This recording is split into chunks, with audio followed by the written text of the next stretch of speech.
Hello, everyone. Welcome to another episode of Dropped Frames. Hey, Zeke, you got your eyebrows back. I'm glad.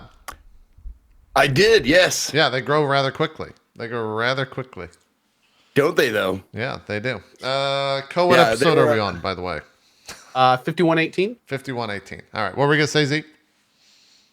They grow back thicker and darker, apparently, after you dye them blonde. No, everyone knows that. That's, And the eyebrow game, everyone knows that, Zeke. They're on fleek, as they say right now. My eyebrows are on fleek now? Yep.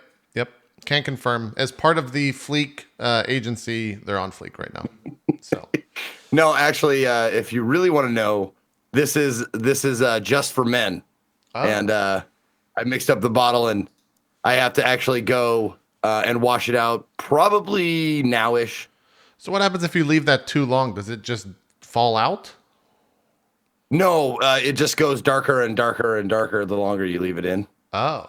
I mean, So maybe I should just leave it in for the whole show and see how dark we can get. That might burn your skin. I don't know if you want to do that. No, oh my God. I got to tell you, it's been, I don't know how it's, let's see, since the 4th. So it's been almost a week since I dyed my hair blonde and did all the Hulk Hogan shit. Yeah. And my scalp is still irritated and itchy. From the dye? Oh yeah. From having bleached it like 4 times. Yeah. Fucking killed my scalp for sure. Yep. That makes sense. Yeah. That makes sense. But and I can smell my eyebrows changing color. You should probably go take that off if you want to take a second. I'll be right back. Yeah, go take a second and wash all that off. Probably for the best. Yeah, exactly. Anyways, we have some stuff to talk about. There's not too much going on right now. It's kind of that summer slump that tends to happen on Twitch, where there's just not too many games coming out. And then around, I'm trying to think, like, does Spider-Man kick off the fall season of gaming on Twitch? Would you say that's accurate? Is there a game before? When is that one? That's sometime in August, if I believe correctly. Yeah, for me, the big one's probably going to be Kiwami 2. Okay. But that's at the end of August. Okay. So maybe something before there. And then Code Vein, I think, was supposed to come out at some point, but it got delayed until next year. Yeah, that came out that it's delayed till 2019, which I'm all for games being delayed if it's going to make them better. I'm perfectly fine with that. And apparently, one of the articles I read said it was delayed because of the feedback. Like, people loved what they were playing and they really, really enjoyed it, but they wanted it to be like perfect on release. Yeah. So yeah, hopefully that's the case. Oh, we got Monster Hunter PC coming out on August 9th. Yeah, that news broke Monday. Funny enough, they announced they teased the announcement over that they were going to announce it. Yeah. Then they announced August 9th, and then the company's shares dropped 13%. Really? Yeah, super weird. I mean, I thought that was a great setup. It was a pretty quick announcement, relatively quick turnaround. We were getting it earlier than expected. Maybe something else happened, but yeah, there was a PC Gamer tweet going around with a little article attached to it that was saying that they dropped 13% after the announcement. Very strange. Yeah, I don't. I mean, they're going right up against World of Warcraft, but I don't know if those. I guess there's maybe some crossover, but not enough for the stock to drop that much. Like, that's kind of crazy. And it's just a console. I mean, it's a port, so it's like not even like a big release or anything. Yeah, I don't know. I can't. What game we're talking about? Monster Hunter. Monster Hunter World PC, which is August 9th. Yep. Maybe that's when I jump into it. Yeah, you didn't play the console version, did you? No, I never did. Yeah, be a good time. Zeke, Hopefully, for now you, it's really cool because there's classes that don't rely on aiming that still let you be extremely helpful to the team, and there's also lots of there's more than a few classes that are like designed to be used to help your team. So the stuff that you've kind of said you've liked from previous games, you're going to find a lot of that in Monster Hunter. Cool. Yeah, no, that's one of those games that I was waiting on, like not necessarily waiting on PC, but one of those that I should have tried by now. Like Monster Hunter World, everyone loved it, so you should and especially being a part of this show makes me feel like it makes me feel obligated to like try the new games that might be possibly game of the year or whatever, or even on the list or something like that. And that's definitely one I was like, man, I got to get to that someday. But I don't know if I'm going to like really dig it or, I'm not sure about it because it's I don't know. I'll cartoony. I'll say this: if and this might be me personally, but if you find the grind and the goals of Warframe to be exciting and be hooked on, I think that for my purposes, the hooks of Monster Hunter World were better than what the Warframe hooks are in terms of like the goals that you can set for yourself and the goals that you can push forward to, etc. But they're very different in the sense that Warframe's like killing a ton of enemies and Monster Hunter's killing like one enemy. So it depends if that's your style or not. It takes a long time to kill some of those monsters, so you'll just have to see. We're less than 30 days out, so you'll find out sooner than later. Someone was also saying that the stock might have dropped, by the way, because they announced some DRM or something that's shipping with the PC version. Yeah. Also, the PC version isn't like the updated console version. They're basically kind of restarting it back at the beginning.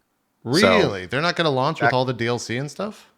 I don't believe so. Correct me if I'm right or wrong there, chat. I think they're coming out with like the base game and then re-releasing that. I'll need to confirm that though. Hopefully someone in chat can confirm that. That is correct. Okay, people are saying that's correct. Yeah. So that is kind of a little unfortunate. I was really like one of the reasons that I passed up all the extra content on the console was because I kept telling myself I want to play PC. And now it's coming out for the PC and it's like, oh, so I have to wait more months. Yeah. Okay. But I mean that's kind of good because we're gonna have to catch up on the PC anyway. We all start at 0. So, getting ready for all that extra content is gonna take some time. So it's not a big deal, but it would be nice. It would be nice. Oh, and then also another thing to mention. Go ahead. No, go ahead. Yeah, for those of us who are unfamiliar, what's DRM again?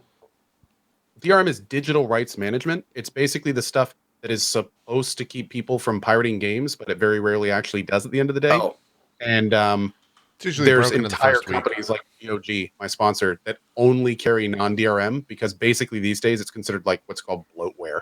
It's using resources that frankly used in better in other places. Yeah, most of the time. Steam's the biggest version of DRM in the sense that you can't play Steam games without Steam. So that's kind of a way to look at it. What we're going to add in, Zeke or Co? You're going to say some before we jump to Zeke. Also, not a really big release or anything. But for people like me that really enjoyed playing it in beta, Dead Cells is getting its official release in August. I'm excited. So what's the date on that? Is it pre or because my life exists in a pre and post World of Warcraft expansion right now? So I want to say August 9th. Oh, it's 7th. Okay. Gibbed is saying 7th. That's like a week before. Great. Fantastic. Great news. What's happening in WoW in August? Their next expansion's launching on the 14th. So it's just another WoW expansion. When you say expansion, what was the last big expansion? Legion, which is the current expansion. Like the next purchasable Didn't that just game. Come out like a year ago? A year and change. It's been a decent amount of time. 2 years ago. How many do they usually? Oh, 2 years ago. Okay. Yeah. How many do they usually come out with? Is it like one every 2 years, or is it varied? Or that's about the track record. Some expansions go on a little bit longer. Some in the past have gone like Warlords of Draenor went on, I think, an exceptionally long time. So much so that people were like unbelievably upset that they were still doing the same fucking raid towards the end with the Siege of Orgrimmar, and they wanted the new expansion really badly. So now the new ones. Now they've kind of sped up the process. The Legion, I think, was arguably like the quote best, one of the best expansions in WoW, unanimously across the board. So, BFA is looking pretty good. We'll see how it goes. But also, this just came completely out of left field, and Zeke, you'll like this. Chriso in chat said apparently we also have This Is the Police 2 August 2nd. Really? That's pretty quick. Didn't the first one come out like less than a year ago? No. Oh, hello. I think it was like 2. Right? I think my power just. Yeah, the power is flickering for a little bit. Yep. There goes the generator. Okay, oh Lord, look at that. You're good. Oh, I hope I don't lose internet. That's weird. My camera quality went down. Well, yeah. I mean, it adjusts with the internet. It blipped for the internet for a second, then you reconnected. Oh. That's weird. This Police came out August 2nd, 2016, so 2 years. Oh, 2 years ago. Okay. Yep. Okay, cool. Huh. God, I love that game. That was such a great game. I had so much fun playing it. Is that the game where you cosplayed? Maybe I'm thinking of something. No. Maybe you didn't do that. A lot of And those it's games back. I don't run think I together. did at least. I didn't remember that Legion was 2 years ago, so the past 2 years have kind of all blended together. I forgot that Monster Hunter came out this year. I didn't even remember that till the PC date got announced. So Yeah. everything blends together. So yeah, I guess August is when like the games finally start coming out. They start being pushed out there. Co, I think the most important question is, when are you starting your Kingdom Hearts playthrough?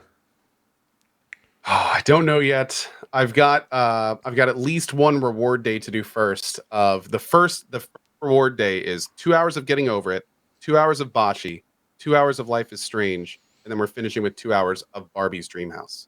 Nice. And that is going to be. And I'm also doing it all in a cat onesie and shaving my head in a mohawk at the beginning of the stream. Fantastic. So that's the first one.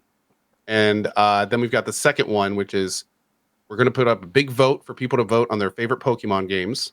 Oh, And I'm going to do God. the first for 2 hours, the second for 2 hours, and then Danganronpa, I think is how you say that name. Oh yeah. And then Doki Doki Literature Club. Okay. That's day 2. And then I think after that, we'll probably plan out when we're going to do the Kingdom Hearts 1 run. Okay. And go from there. You can do Kingdom Hearts 1 just story complete in like 20 hours, maybe 15, 20 hours. I was anticipating like 3 to 4 days. Yeah. So yeah. we'll see where it goes. It should go pretty quick. You're doing all those for the goals that you met over the weekend for your GuardianCon stream. For those that Yes. were not aware, you raised what, 60,000 and change? What was the actual amount? $62,500 in 4 hours, which we were pretty blown away. Yeah. And the other highlight from that is I will be cosplaying as Goromi-chan for the very first stream of Yakuza Kiwami 2. Oh, that's a yeah, Yakuza thing. Okay, I was gonna Google who the fuck that was, but I filled it in. No. Yeah, Now I know. yeah, that's gonna be an interesting stream. Yeah. People in the chat are pointing out Tim this morning, Tim the Tatman, on his 4-hour stint got 106,000 and set the record for GuardianCon's 4-hour record. But I'm sure Ninja is going to absolutely destroy that on Sunday. Oh yeah, well there was a team yesterday the day before that got 102, right? Well, it was 105 was the previous record. 105. He got 106. Yeah. Damn, awesome, very Yeah. cool. So I think they're getting pretty close to 2 million. They were about 100,000 off or 90,000 off when I looked this morning. So, And GuardianCon is finishing with a 4-hour block from Ninja. right. So that should be interesting. Yeah. I wonder. I wonder how that'll Who's go. going to moderate that chat? Well, Tim got up to 7. Tim was at like 85 like or 90,000. Yeah. He's got a Really? lot of Wow. viewers, Okay. Yeah. Damn. Okay. But Bring the house chat. Opt out at 14K. yeah, chat was fine. Only because it's just people spamming like donate, et cetera, et cetera, et cetera. Well, and yeah, okay. the charity chats are mostly just hype. Yeah. Everyone's just so behind what's going on that it's an echo chamber of positivity. Yeah. Really. Okay. It's pretty. Yeah, they're pretty good. It's like the best side of Twitch, to put it bluntly. Yeah. I wonder why they can do that and like AGDQ had so much trouble, or just GDQs have so much trouble. Like I'm wondering, like, I don't know. is it because I'm guessing it's because there's a leader of every like chunk of time during GuardianCon. Like Different communities, yeah. Co brings like a lot of Co's audience. Like Tim Tatman brings a lot of Tim Tatman's audience and that kind of shit. Do you think that has like that's the main driving force behind why the chat would be better with similar amounts of people? Yep, I think you just nailed it. Because there's a lot of people that are much more excited about what's happening in that 4-hour. It's a good thing. A good thing about GuardianCon is like SGDQ is one big show. It takes place over days, and you're just an audience member of that show. You may have a few favorite runners and stuff, but most people are just watching the show. But GuardianCon is your favorite casters, and each of them have their own little 4-hour block. So just like you said, like there's so many more people there that are just hyped for that person doing that thing. A lot of times people will only watch GuardianCon for their streamers or their streamers. Yeah. So yeah, I think what you said is probably exactly why it's better. I also think GuardianCon, at least from what I've seen, there are many more mods in the chat, and they're constantly spamming things that the hive mind picks up on and then spams those things as well. So they're kind of like directing. they're in a weird way like directing the conversation, directing the spam, which kind of keeps it on point. But yeah, I don't know. I think that's an interesting thing that because I did the same thing where people immediately compare GuardianCon to GDQ. Like that's the first thing I thought was like, oh, they're gonna beat. What is it? Was it AGDQ is the one that happens in winter or in the summer, or is that SGDQ? So it's Summer Games. Is that Summer Games Done Quick? So it's SGDQ. Okay, Awesome. it's in the name. Yeah. You fucking idiot. But yeah, I think it's funny how that like they're primed to beat what SGDQ raised, with a arguably much smaller audience. Maybe I'm curious, like uniques across the board, who's got more? I would, yeah, I definitely would say a much smaller continuous audience. Like people will leave, like me, will leave SGDQ on. Whereas if it was like, if I were to tune in a GuardianCon, it would be for a particular person. Like I don't care about the person running the game in SGDQ. It's just fun to watch whoever it is. But when you tune into GuardianCon, usually you're tuning in for a specific person. That's true. Yeah, that makes sense. Yeah. And they have like a live component to the con this weekend, right? Like it opens up. They're doing a big thing. Okay. And they not only does the actual GuardianCon open up, but that's like a separate thing that they have another entire planning thing for, and it's a live event with like panels, and it's from these days it's pretty much like a mini convention, like in every way, shape, and form. They even have like I think they even have companies coming in this year to show off products and stuff. It's pretty cool. That's awesome. Yeah, it's trucking, man. They've really turned GuardianCon into something pretty amazing. Yeah, we'll have to get Gathalion or Broman on once they wrap everything up, maybe next week or the week after. Great idea. Talk to them about it. Because I'm definitely curious to see like how they feel about the comparisons continuously against GDQ. But they might not even care because at the end of the day, they're both going to charity. So who cares about the competition? Yeah. Yeah. It's a healthy competition for sure. For sure. I guess we could just keep rolling with the cons. TennoCon happened over the weekend. We'll just start with a news heavy front show. On Saturday. So it's TennoCon actually started Friday, but the quote main event occurred on Saturday at Town 6 Hall. East. Yeah. Okay. Yeah. The town hall occurred on Saturday where they revealed. Cole, you might be better. You've probably been saying this all weekend long because you streamed a lot of Warframe and Zeke as well. So you guys might be better at recapping this. So please feel free. What were the two things they announced in detail? And I'll pull up some footage. The big things they announced, the stuff that was already known about was Fortuna, which is the new open world Venus area, but they showed some great gameplay from there. And the other thing that had been announced is the 2 new frames. And those are looking great and coming along very well too. There was some stuff there that absolutely caught many people, including myself, by surprise fully. And that's things like during the open world segment, there's going to be this new animal capture system, which looks pretty interesting. They also are bringing in straight up hoverboards. Back to the Future style hoverboards are coming, which look a lot of fun. Look like a lot of fun. And then the biggest thing probably was their demo of a brand new side module system called Railjack. And I have been talking a lot about Railjack the last little bit. It is one of the like if they do Railjack right, it's gonna be just awesome. Railjack gave me like chills when I was watching it, thinking about what it could become. Yeah. For those who didn't see it, Railjack is basically Star Trek Bridge Commander in the Warframe universe. Using your existing frames, your ships get boarded. There's multiple turrets that people can attack. It's a full open world. Go anywhere you want. Adventure. You can board enemy ships. Once you board enemy ships, like one person can be in tactical on your ship while that person's running around, and they can like hack doors for them and set up turrets. The person in the main ship has to expose the core. Then the main guy has to get like a big gun and like blast it to blow up the capital. Like there's arc wings look to be more useful. And also they announced that not only will there be multiple types of ships, but there will be upgrade systems associated with those ships and progression with those ships too. So it just looks like I've said in a lot recently, Gwent in Witcher was amazing because it was a very awesome side game inside a thoroughly well-built RPG. And that's how I feel about Railjack. Railjack looks to be an awesome little almost mini game, almost full game in itself. But then you have that in the foundation of the entire Warframe metastructure. So I could see this being a lot of fun. This is the kind of thing when I was done watching it, I'd play this as a standalone. Right. Like you could remove Warframe from Railjack and I would still probably play Railjack. It just looks like a fun multiplayer space experience. It's like what Star Citizen wants to be. Right there in Warframe. So yeah, it looks pretty badass and very, very excited to see where they're going with it. Apparently they're gonna have like multiple mission types, just like they do with all the other stuff. Multiple different types of enemies. They said something about maybe even more multiplayer than just the 4. There's so many unknowns now that a lot of people are guessing, but yeah, what we saw looked amazing. Yeah. Zeke. It's very rare these days when I'll look at a video game and see stuff happening within it that is actually playable, like in-game footage, where you're actually doing these things, where I feel like get the feeling of like being a child again.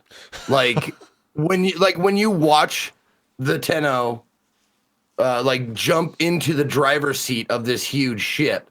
You like see her like just that last clip where you saw the frame like shooting, and like the other one was putting out fires and stuff, and then she started running, and then jumped in the driver's seat, and that thing came up like that. That I mean, like I want to like pretend I'm there making the noises and all that kind of shit. It tapped into something. I don't know what it is, but it tapped into something that made me like have that giddiness of like, oh, I get it. Yeah, that's cool. That's cool. That part is awesome. So there's one guy on the ship in the tactical watching the other guy on the enemy ship, and he's hacking doors and setting up turrets and leading him to where he needs to go. And like that's the kind of multiplayer stuff that makes this look really interesting to me.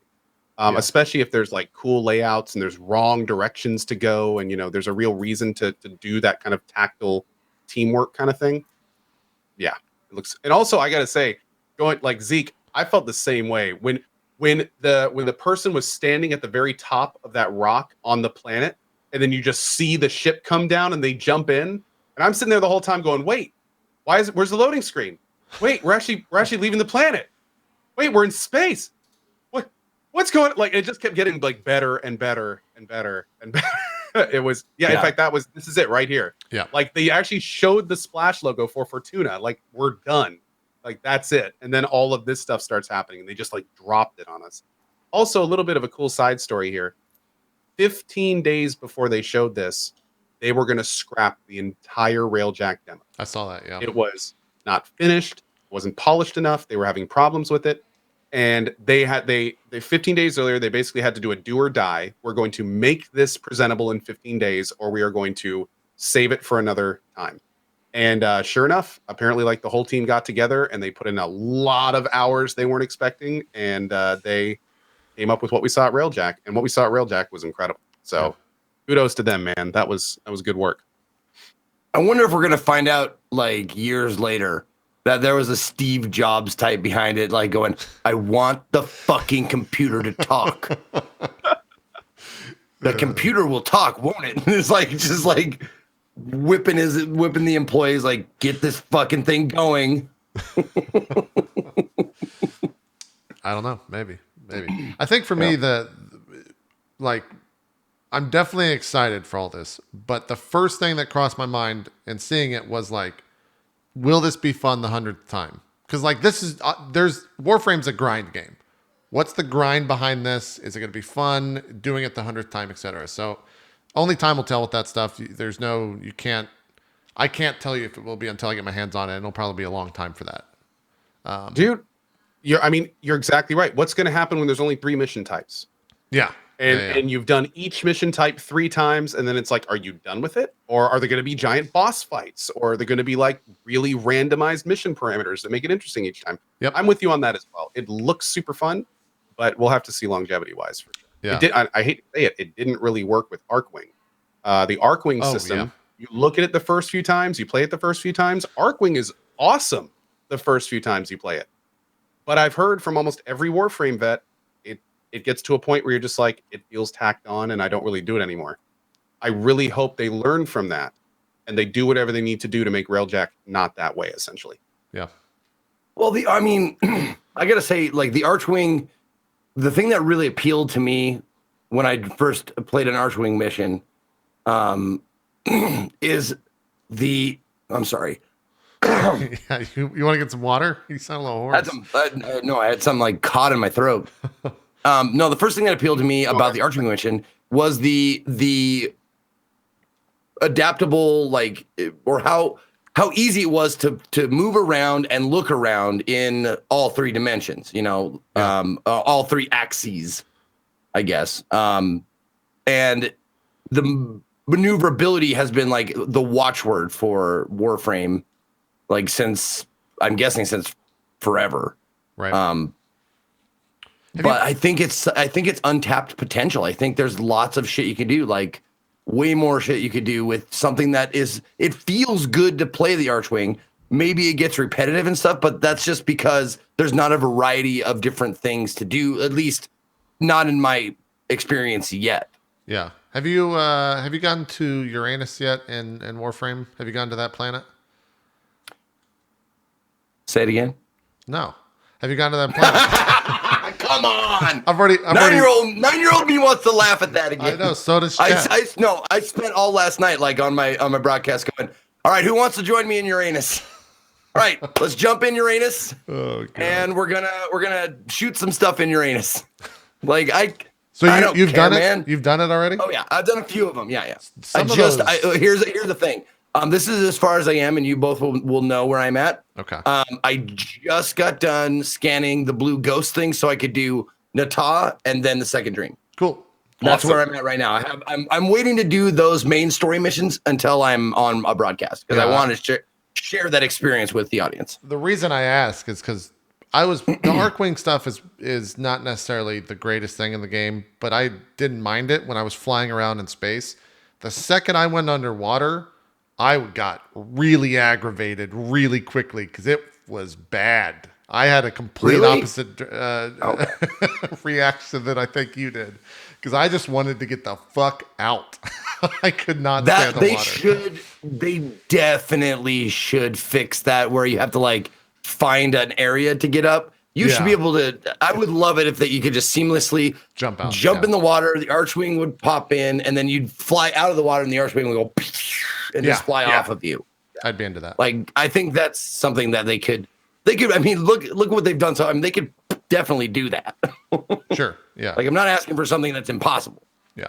Yeah. The underwater stuff, I was kind of like, it was fun for a mission. And then anytime I had to go underwater and get ultimately lost within 5 seconds, like I was just confused where I was in the world in about 5 seconds of going underwater, I was just done with that shit. I couldn't wait to get off of that planet. So I hope that they go back and maybe work. Like I didn't watch much aside from the actual like town hall portion. So maybe Ko or Zeke, you guys saw something. But I hope they go back and maybe tweak Archwing a little bit and fine tune the system. I don't know.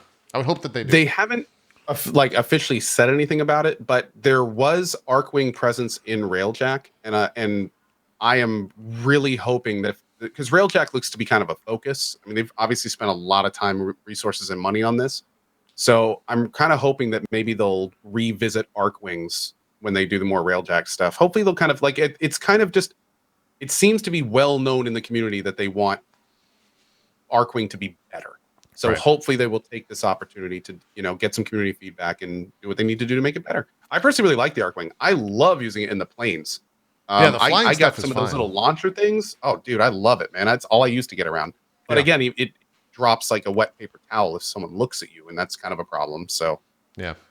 By the way, when I was muted, my wife was outside, and apparently she heard an explosion before the power went off. Okay. Like down the road. Okay. And we then got like one of those alert messages, like your power won't be on for hours. Hold on tight.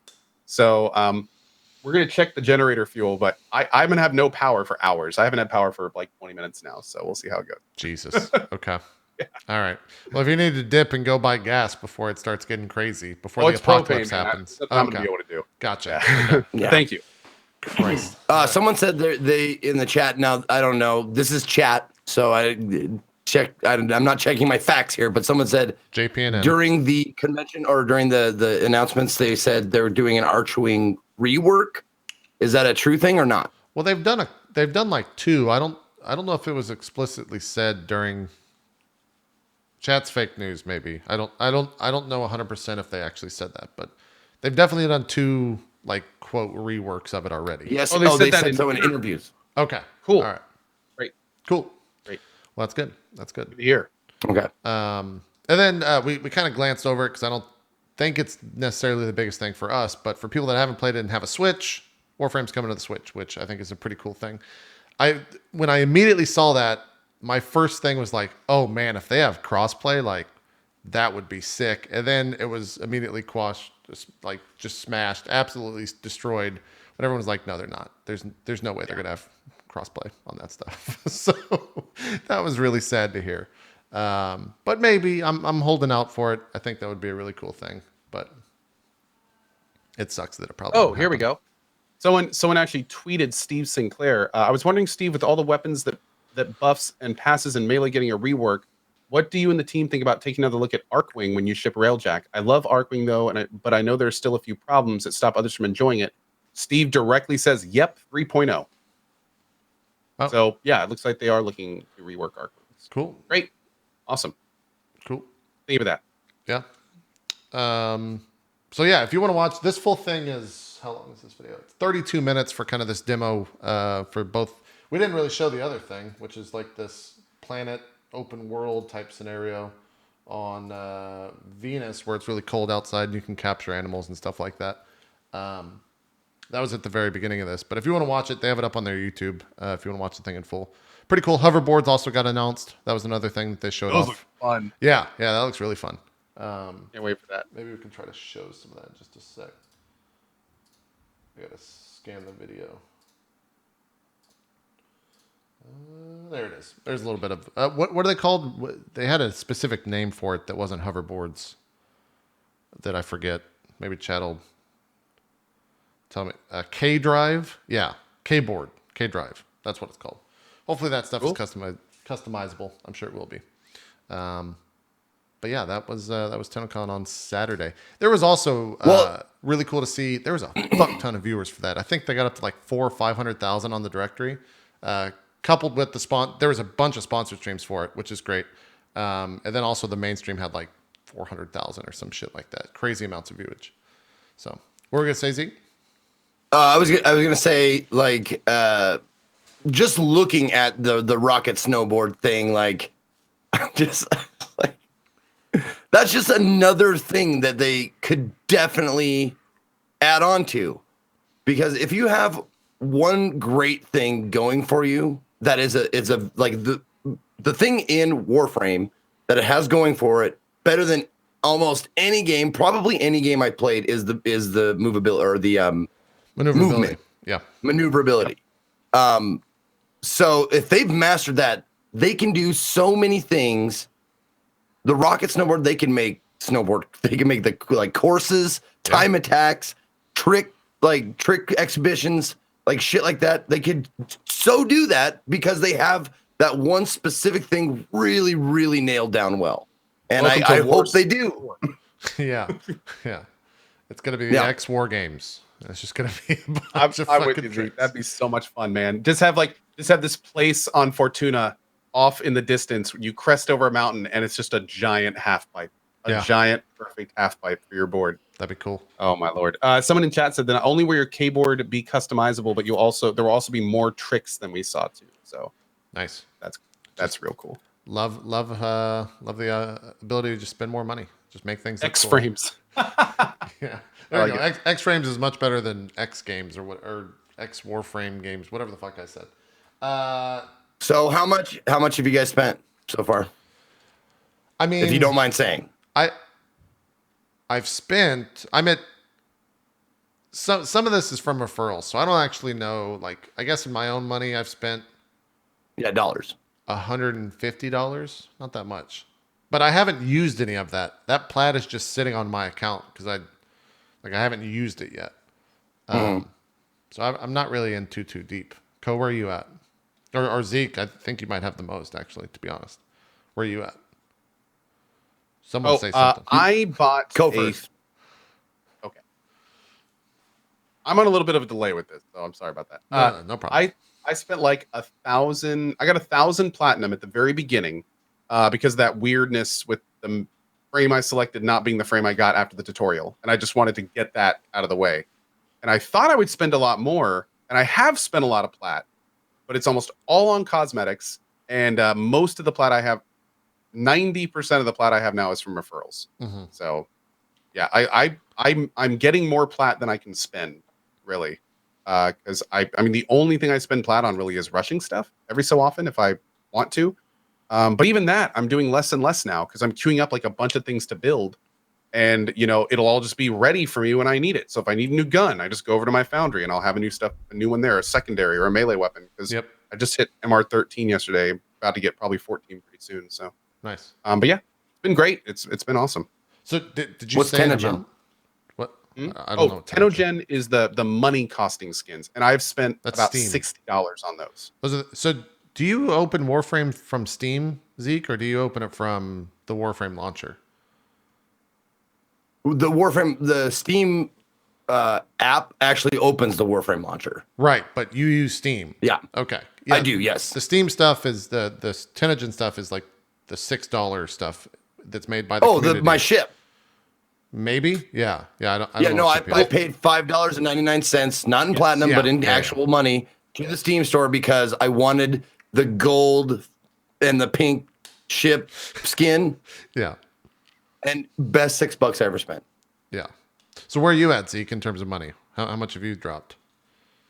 Actually, not too much. I got a 75% off platinum thing, even though I didn't need more platinum. I was like, I owe it to my community and people that know I got it. I owe it to them to use this to its fullest extent. Well, not fullest, because I think you can keep buying over and over, right?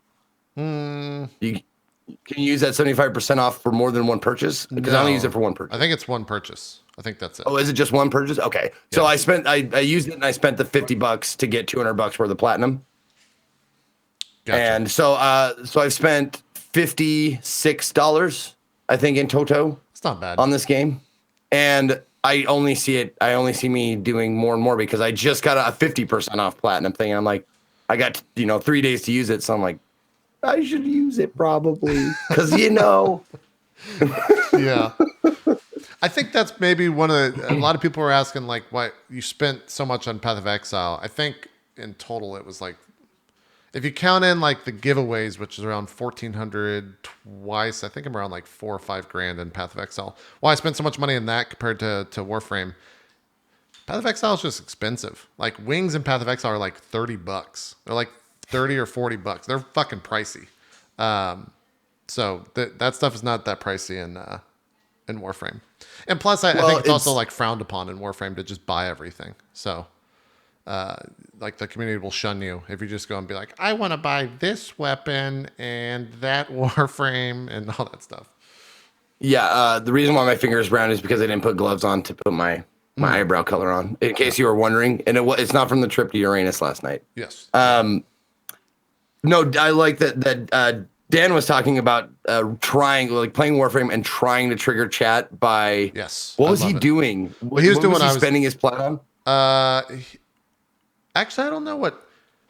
Because I told Dan the proper way to trigger chat. What was Dan actually doing to trigger chat?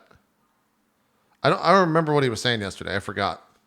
I honestly forgot. He said he would wait till the last minute to do something and then. No, that's what I told him to do. Because that's what you told him. That's the true way to trigger chat. The best way to trigger chat in Warframe is to wait till you have like 10 seconds left on a minute craft. And for 4 plat, you can finish it to cancel those 10 seconds out. And I would do that. Because it's like, why not? It's like 4 pennies. That's what it was buying materials rather than farming them. It's like, oh, yeah, that's right. I need like 20 plastids to complete this. I could go to a planet for 5 seconds, or I could just buy it now. Yeah. And just buy it now. It's fucking great. I love watching that shit. It's like oh god, it's like I think there was a Blink 182 like music video years ago where they were, or Green Day or one of them, who was given we were given $500,000 to shoot this video. We bought a $300,000 car, craned it up, and then dropped it. Yeah. that was part of their budget, was dropping this luxury car and destroying it. Okay, yeah, that was Blink 182. That was for the Rock Yeah. show. We've got a Blink 182 fan in the chat. There you go. Yeah. Yeah. So by the way, me and Co finished the story. Zeke, you said you were just getting ready to start Nata in the second dream.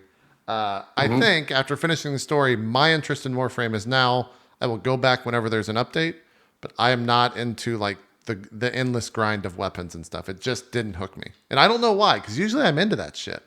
It might just be that I like found a different grind for another purpose in terms of WoW, but the story stuff ended up, it got better and better each quest, and the second or the last quest was good. I really enjoyed it. I can't wait to see.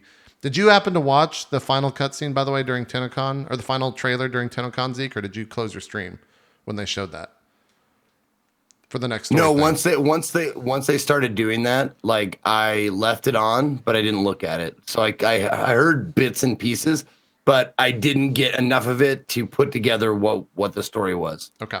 Yeah. Yeah. Well, I don't want to talk about that stuff because it's very easy to spoil it. So I think maybe when you finish the story stuff, we'll do like what did we do that spoiler cast for? Was that for God of War? Yeah. Yeah. Kind of like what we did for God of War. We'll do like a 20-minute spoiler cast talking about the story stuff and maybe get into the quest and stuff. Yeah, I'd love to, for sure. And how much since I'm on Nata or whatever, and then the second dream was after that, like people were saying like I've got maybe like 8 hours of main story left. You've got Nata, Second Dream, The War Within, and The Sacrifice. And that's the backbone of the cinematic quest arc. There are some other great quests, though, like Chains of Harrow. Yeah, the Harrow was Octavia great. quest is a lot of fun. There are other good quests as well. Yeah. Right. Zeke, I would actually say you should do the Chains of Harrow because I will specifically want to talk about that. I think that was like one of the better quests. Yes, absolutely. Yeah. Yeah. And I think you'll also enjoy it. Just knowing who you are as a person, you'll enjoy that one more than some of the other ones for sure. Okay. Cool. That's the Warframe talk. We might be playing some Warframe depending on how long the show goes today. What else? I guess TwitchCon tickets went on sale. We can talk about that for just 5 minutes or so because I think we're all going this year. I think we can safely say that we will all be there. That's the plan. Drop Frames is hopefully happening. That's up to Twitch if they want to have the panel occur, but we're all down to have the panel occur. So we'll hopefully be doing a Drop Frames live from TwitchCon this year. Are you guys going? Is it a 3-day event? I don't even know how long TwitchCon is, and if I'm there all 3 days.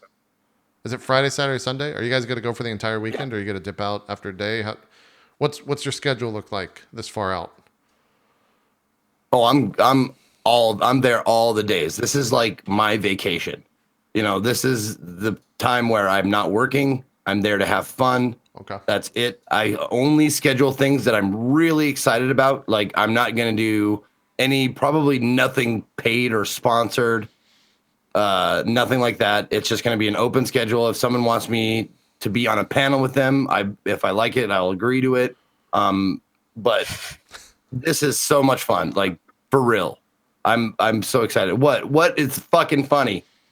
You got to be real dangerous saying stuff like that, Zeke, because now people are going to ask you if you want to do panels, and you're going to be like, "Oh no, I don't want to," and they're going to be like, "I heard you on Drop Frame."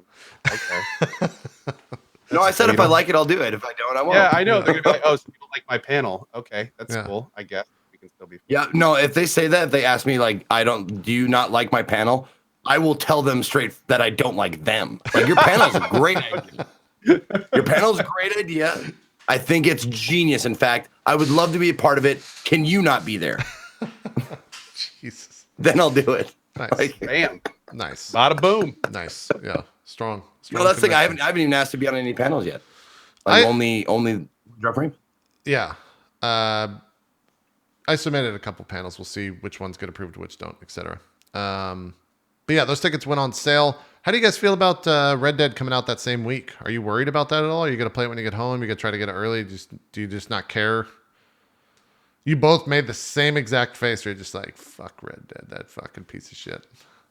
No, it wasn't. No, I'm it glad wasn't. it's It wasn't. That's No, if it was saying fuck that piece of shit, it would have been more like. But this was just like, don't care. Okay. Co, you're in the same boat? Yeah. Well, so for TwitchCon, I'm actually very, very similar to Z, where I'm just going, to TwitchCon to have a good time. You know, it's super cool because this TwitchCon, the Twitch guys are like setting up a private partner area that we can apparently stream on whenever we want, and so that like completely mitigates that whole like me having to work, find Wi-Fi and keep my streak up and everything. Like that's just, I don't need to worry about that this year. That's amazing. Yeah. So as few panels as possible. I don't even know if I'm drop frames. It's probably like one of the only things I'm going to do there, and just meet people and walk the floor and hang out with you guys, and just I'm keeping my schedule as open as I possibly can so I can just do whatever I want to do when I'm there. Cool. Yeah, it's in San Jose this year instead of San Diego is where it was, right? Last year, Zeke, is that correct? You were there. Yeah. San Diego? Yeah, it was at San Diego Comic-Con. No. Was it in San Diego last year? It was in Long Beach. It was in Long Beach. It was different. Yeah, San Diego was the year before. Yeah. No, San Diego's where we want to be. That's where we want the convention to be, because the San Diego fucking convention center has the gas lamp district. I want to say gaslight every time. It's not gaslight. Gaslighting is something else. Yeah, the gaslight the district. gas You don't want lamp, to go there. Gas lamp district. Yeah, you don't want to go to gaslight district. You can't trust anything. Yeah. The gas lamp district, but also the fucking Twitch party was in a goddamn baseball stadium that could accommodate everybody. Yeah, that is true. I mean, there's where the fuck is it? San Jose is a big place. San Jose takes place in like a giant, is in like a giant crater, right? Like the geography of San Jose is that it's like in between a bunch of mountains. Is that correct? Do you guys know about that at all? I just remember it being fucking balls hot the last time I was there. So I have no idea how it's going to be in October. And I know it's a pretty good distance from San Francisco. And you're the kind of guy who'll let one thing just fucking taint everything. It's like, yeah, did you have fun down there? It's like, yeah, I did a few things, but it was fucking hot, so I just didn't care. Like that's the one thing you'll focus on. Like it was too hot. Yeah. I mean, it got up to 107 here in St. Louis a couple days ago. So it can't be that bad unless I'm walking around outside, but whatever. What are you trying to say, Zeke? Why do you hate everything, JP? I don't know. Why do you hate video games? I don't know. Why? I don't know. You should see after every drop frames, JP keeps us on the line, and it's just 5 to 10 minutes of berating. Yeah. He tells us everything we did wrong during the show, how much he doesn't have fun doing this. Yep. He just wants to make sure we know every episode. It's accurate. And we just have to sit and take it because me and Zeke have fun on the show. So that is 100% accurate. No lies whatsoever. fuck. Is there any other news out? I think we covered all the news. Are you? You guys didn't say. Are you guys going for all 3 days? I guess so. I haven't booked flights or anything, but I would assume I'll be there all 3 days. Yeah. I think I am. Okay. Mm-hmm. Yeah. Thursday to Monday. I guess fly in Thursday, fly out Monday, probably. So I guess what I'll do. Yeah. I'm curious to see, having skipped last year's. I'm curious to see how big it's gotten in the 2 years that I haven't attended, or in the year that I haven't attended, and also which other partners don't show up. Because Red Dead's a pretty big game to a lot of people, especially on Twitch. If you want to get a bunch of viewers, stay home from TwitchCon and stream, and you'll probably get a bunch of viewers. Don't do that. I'm just saying, you could totally. I hate that though, man. It's like the one thing that's our thing. Like, come to TwitchCon, just forget your fucking business for a few days and fucking come to TwitchCon and have fun with us, please. Please don't. I mean, come on. Not to rain on any parades here, but that smaller streamers getting tons of viewers thing only really works in specific games and specific situations. Right. I mean, middle tier streamers. Yeah, it's kind of nice to think that, but if you really look at the metrics after things like TwitchCon, some people get an okay bump, but it's not like, hey, my career was made because I stayed home from TwitchCon. Right. It's nothing like that. Sure. So I've also had many people who have stayed home from TwitchCon specifically going for that viewer bump that have later regretted not going to TwitchCon. Yeah. So, keep that in mind. And also, if you're a real streamer, there's a lot of networking opportunities at a TwitchCon. Just saying. My first TwitchCon was one of the most successful networking opportunities I've had since I've been a streamer. I connected with 3 of my future sponsors at the time, shaking hands with people that's how you become the first person they seek out when they're looking for streamers the next time they have an initiative. That's true. So a handshake and eye contact goes a long way in our industry. I'll tell you what. And going to TwitchCon really helps with that. For those of you saying it's easy for me to say, I'm not saying if you're struggling or if you like financially or whatever, like I'm not saying like go broke or whatever. Yeah. I'm Zeke saying says, like skip your rent payment. Who needs food? Go to TwitchCon. I'm saying if you can afford it, go to TwitchCon. Yes, you'll lose viewers, subs, followers, whatever the fuck. Yeah, but this is the one time where I would say it's absolutely worth it for many reasons. Some of which Ko said, the opportunity to network and meet, sponsors and that kind of stuff, sure, is there, but also to meet other streamers. I've made like the best friends that I've had in the past decade from Twitch. And my viewers and mods and stuff like that, this is the time where I get to hang out with them and meet them, and I'm not working it and that kind of thing. Like, yeah, I'm going to lose like tons of subs because of those days I'm gone. Sure. And is there any compensation for it? Like when I do like hosting road gigs, no, I'm not getting any money. So it's all out of pocket shit, but it's worth it. Yeah. Yep. For sure. That's TwitchCon. Yeah. Also, by the way, some people were saying, what about that time everyone stayed home and Amazon Prime came out? Yes, that's a different situation. And Twitch actually learned from that and specifically doesn't do that anymore because of that con. So, yeah, that's a different situation. Yeah, and I mean, to be honest, it's funny that to be honest, everything they announced last year still hasn't come out. So, really, you're not missing much. What were you going to say, Zeke? No, I like, there's a lot of smart people that work at Twitch, and I know quite a few of them. I'm surprised that not one of them was like, so we're just going to fuck the people that came to TwitchCon? Like, here's the problem. Shut up. It's going to be a great announcement. I don't think they knew. Yeah. I think here's the thing. Twitch these days is so big that everyone just kind of assumes that somebody else has thought about that. Yeah. So they just kind of do what they're told. And I by the also time it think actually that down to it, the majority of people at Twitch had no idea. I don't think anyone thought. I don't even think when people started getting a crazy amount of subs, we knew how big Twitch Prime was going to be. Like it's gotten to fucking crazy. Like it carries this platform 100%. People don't leave this platform and go to other spots because of Twitch Prime for the most part. It's kind of fucking insane how big that product's gotten. I hope we see some more stuff along the same amount of power come out this year, but I don't know what that stuff is. Do you think that's a net loss for them still? Twitch Prime? Yeah.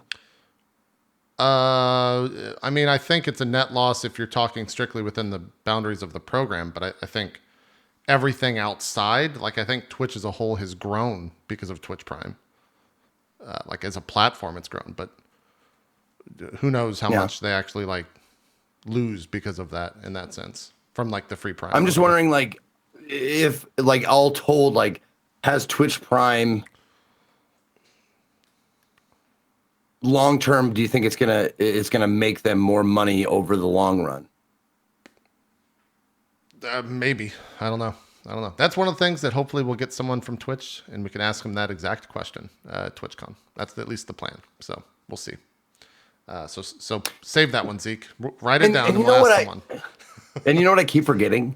What's that? I keep forgetting that the streamers get the same cut from the Prime subs that they do like a regular money sub. They get the same amount of money. What I forget is like, oh, that's right. So Amazon only eats their cut of that.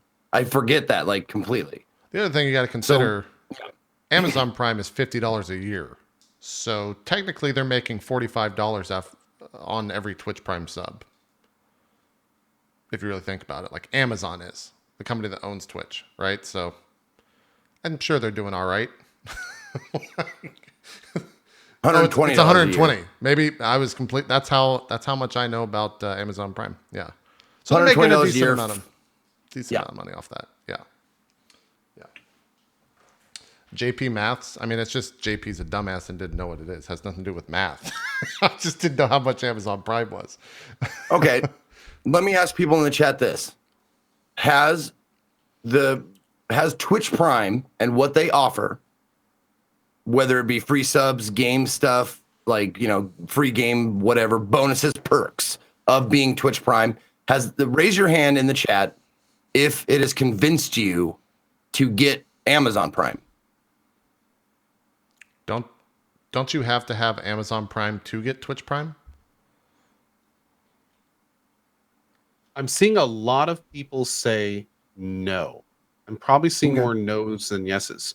But honestly, I gotta say though, I think that's a little bit going at it from the wrong direction.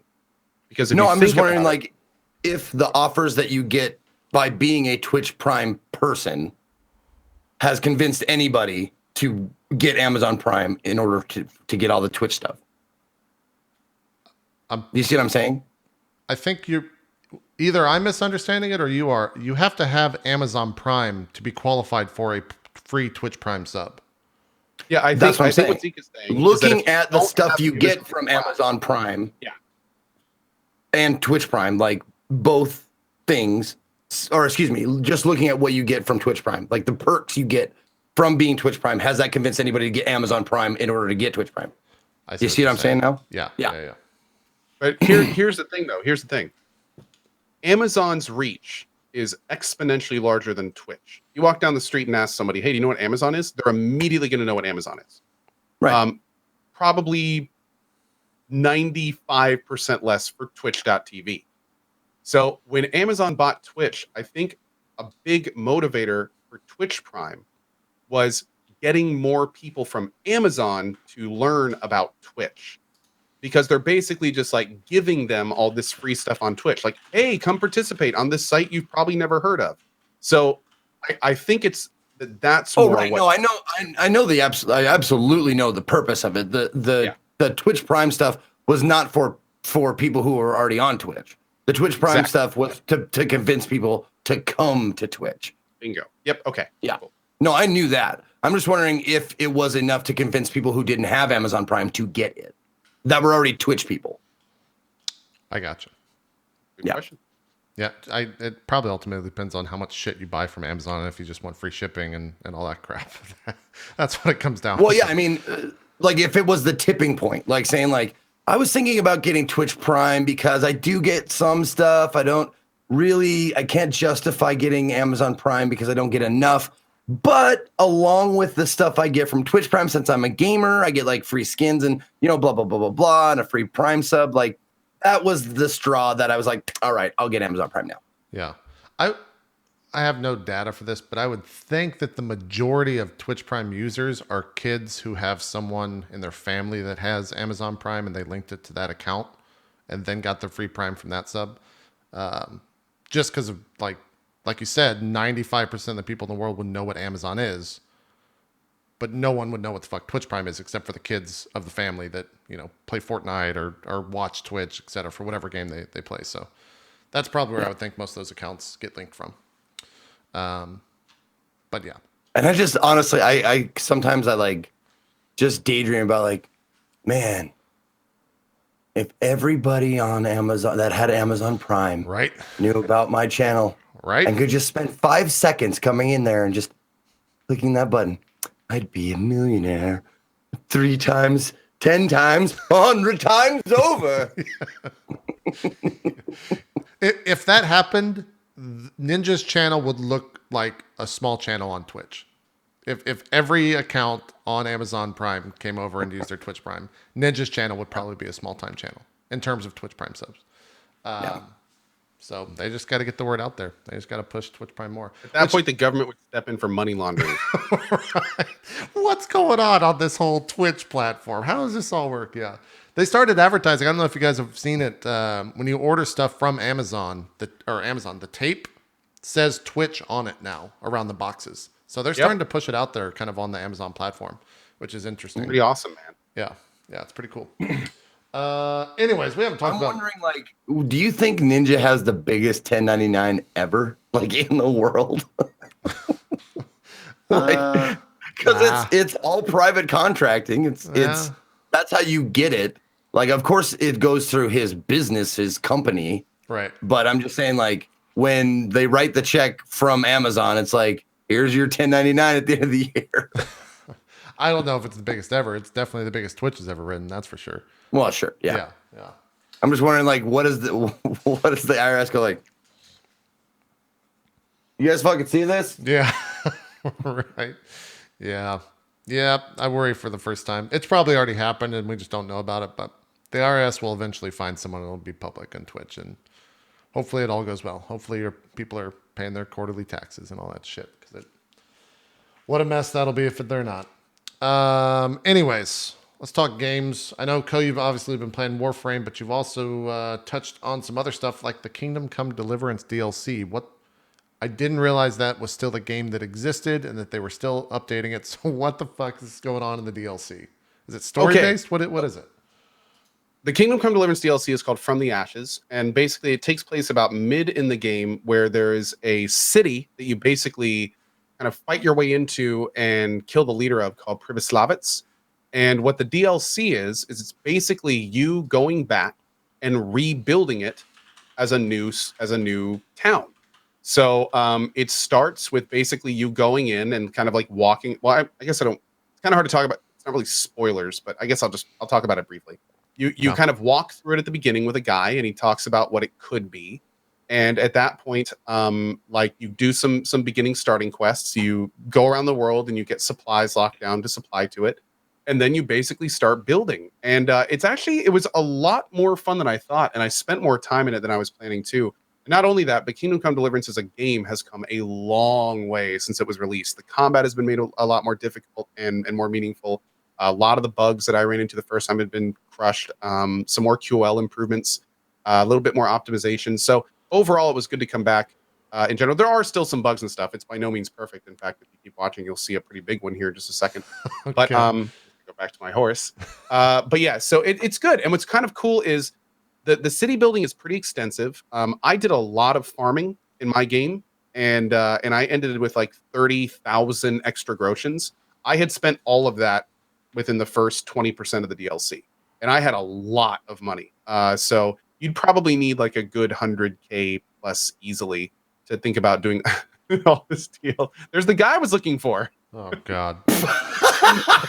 Wait, is he really short or is he's in the ground? He's straight up in the ground, It's man. the Black Knight that cut him in half. He's still alive, man. He's still going. Yeah, this is a bug that a lot of people can get that got to that point in the game before there was this major patch. And it basically, in an attempt to reset that guy, it puts him at a spawn point that no longer exists, which drops him in the ground. If you play the game now, apparently it doesn't happen. But if you had a save up to a certain point before this certain patch, this happened. However, what you can do, and I didn't do in my game, I found out later, is you can shoot an arrow at him, which will then aggro him out of the ground. And then you can like do like the yo chill out thing, and he will then be fine. But I just didn't do that yet. But yeah, it's the cool part about the city building is not only do you have to like pick the progression and what builds, but each building can have like, it can make money or lose money. A lot of them have enhancements that do different things. A lot of the buildings are synergistic. So if you build a tavern, then you can build like a beekeepery, and that will supply honey to the tavern, and you'll make more money from that. You can buy like dice games at the tavern and stuff like that. And there's even a little bit of customization where there's some mutually exclusive buildings. So like you can build a guard tower or a stable. You can build an armor smith or a weaponsmith, and kind of how you choose to do that determines like not only the visual part of the towns, but also what services it offers and things like that. This is actually the town here. So all of this area you're looking at now started as a giant empty field with a broken out, burned building at the top, which used to be the church. And yeah, I mean, it was a lot of fun. If you're a Kingdom Come Deliverance fan, if you enjoyed the game, even with all its bugs, you'll definitely like this DLC. If you're looking to return to it and check it out, it's a lot of fun there too. And also, here's the big thing. It's pretty clear this DLC was kind of designed to be played in parallel with the main story, because it offers a lot of things that would really help your journey if you're playing through the game.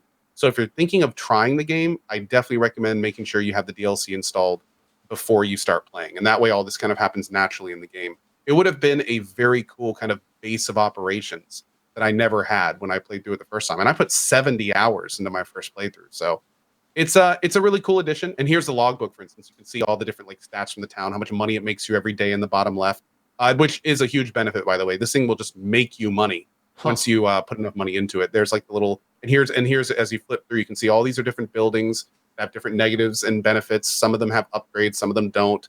Some of them make certain money if you do certain things. Also, something I didn't do, but apparently you can go around the world. You can hire special NPCs from different towns, and they'll actually come back and give you bonuses. Or in some cases, like I think you can get a special weaponsmith, and he'll make like a special weapon or something for you, which is pretty cool. But I didn't look too much into that.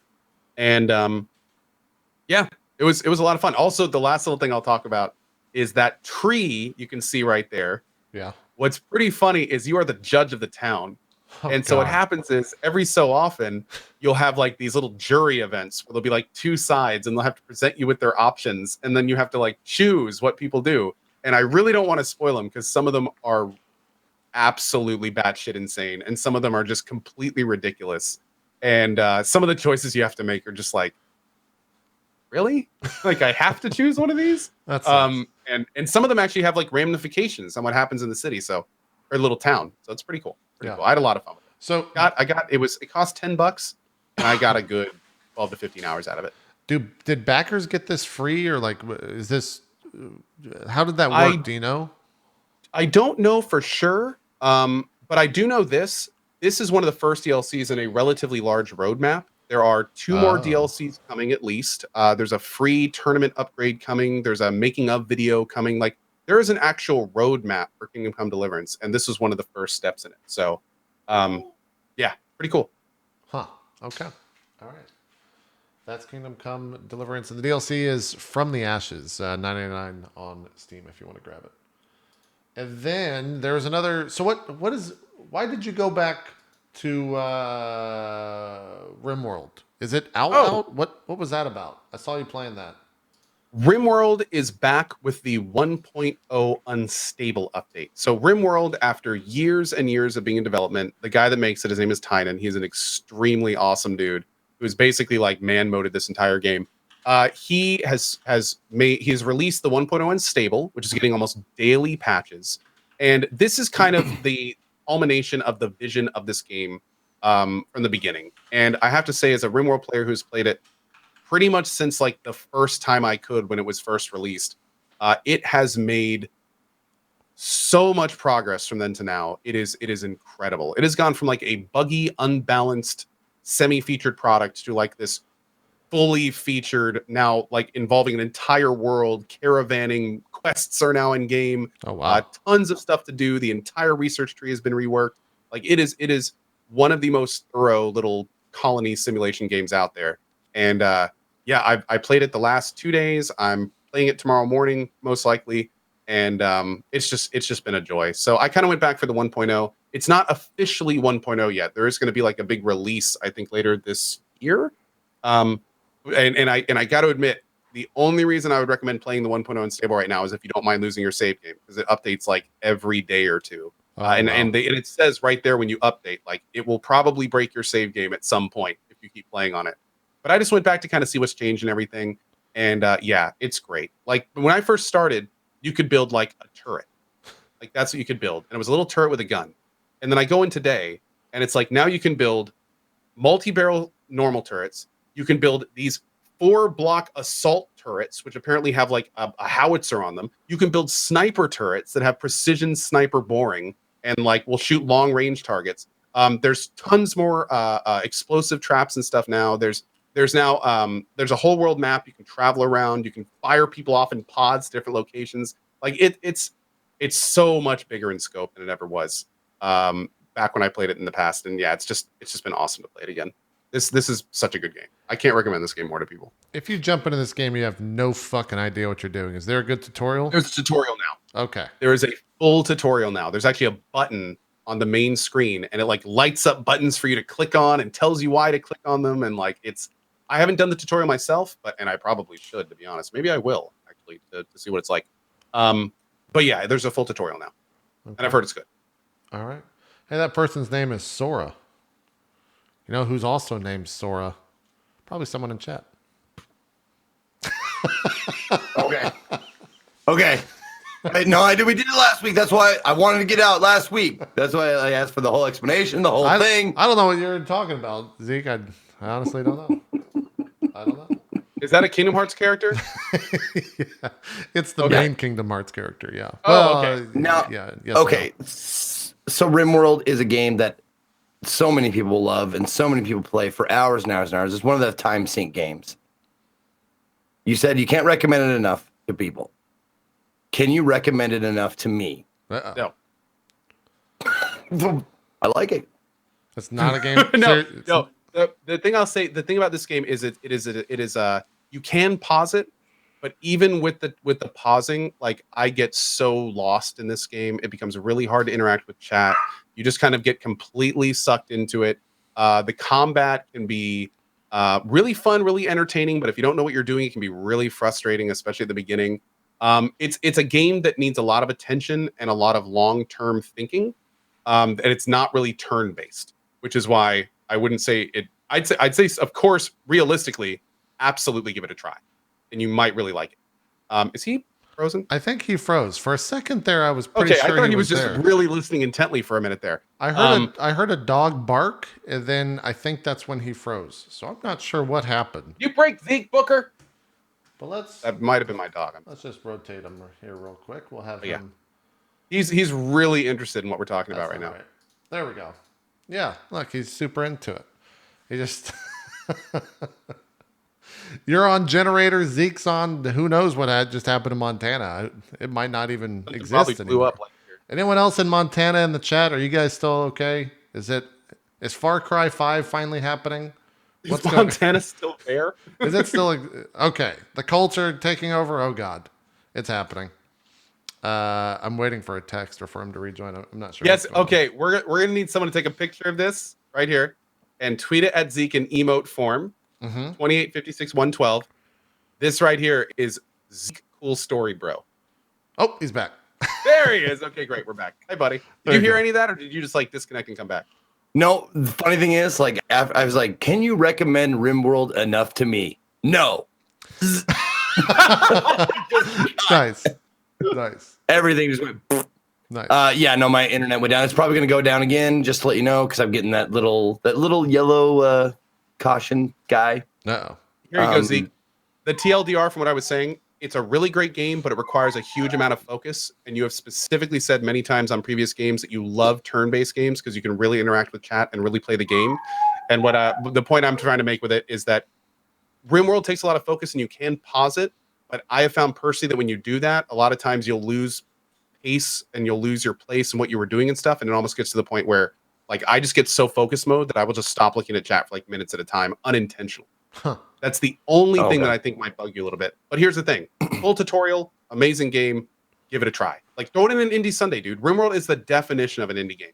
It would beautifully fit in one of your indie Sundays. And you could bang the tutorial out in an hour, probably no problem, and get a good feel for it. All right. Yeah, there are several games like that have, because how long has RimWorld been around? It seems like forever. Oh, it's been in development for years, like 4+ years. I want to say. Chat, help me out here. I want to say like 4+ years. How does it compare to Factorio? Bigger, lot bigger. Factorio is like a good way to say it, because I get this question all the time. 5-year dev time. Thank you. Factorio is kind of like a question answer game. In Factorio, you need to do this, but you can be creative about how you do it. But it's always about, here's the question, here's the answer. RimWorld is, you're dropped on this planet and need to find a way off of it. Have fun. So it's like it's a different experience than Factorio. Especially now that you can, like, basically the way that they set it up back in the day when the game first started, you were dropped on a planet, you had a map, and the goal was to build a ship and leave. That was it. But these days, now that you can travel between camps, I've heard of people saying that they're doing like nomadic runs where they don't even build a base. They'll go to a map and like set up a little farm and like a little temporary place, and they'll get a bunch of resources off that map. And then they'll go to the world map and travel to the next base. And maybe they'll take over a bandit camp and loot it of resources and then go to the next base. And they just like move around the map, like making their own little story with their little nomadic tribe. I didn't even envision being able to do that when I first started playing this game. And there's probably a lot of other ways to do it that we don't even know about yet. You can even have multiple bases now, which is, again, something we never even considered back in the day. So, Jeez. I'm going to ask a question of chat. What makes this game fun for you to watch someone play? I want to know like what you guys think. Like when you watch someone play RimWorld and you enjoy it, what's the reason? I'd like to know RNG? this too. I'm not qualified to answer this, so. Tons of it's the people saying RNG. the randomness. Yeah, Oh, okay. that's a good answer. Okay. Because so much crazy shit happens in this game. It's pretty incredible. Like the amount of it's dwarf fortress levels of ridiculousness. I had a guy today. I got him. He was addicted to a drug. First, he binged and he ran around my base as a meth addict. He was super hyperactive. He was talking to people so much it was making them angry. He was breaking into rooms because he wanted to. Fuck? And then finally, that was like starting to wear off. So he was kind of okay. He was in a withdrawal for about 4 months, really just hating life, but he was kind of doing his thing. Then, right before his withdrawal wore off, he decided, you know what would look good in the front of this base? A human body. And he ran over to my graveyard and he dug up a grave of a dead raider and he brought it back to base and he presented it for everyone to see, which is, by the way, a Nice. huge downer for everyone else, believe it or not. Yeah. So yeah, then I had to take sounds another one of my good. colonists, put him in combat mode. I had to get in a fist fight with him. I knocked him out and arrested him. And then I had to basically retrain him as another colonist. Welcome to RimWorld. I see. Man, that AI sounds pretty deep.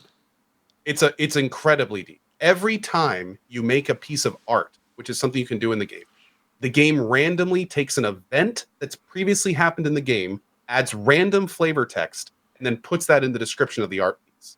Damn. So like I made a piece of art today and I read the flavor text and it was basically from 6 months earlier when one of my colonists had attacked a raider, and then it was the story of them bringing that raider into our team and then them having a drink at a party a month later.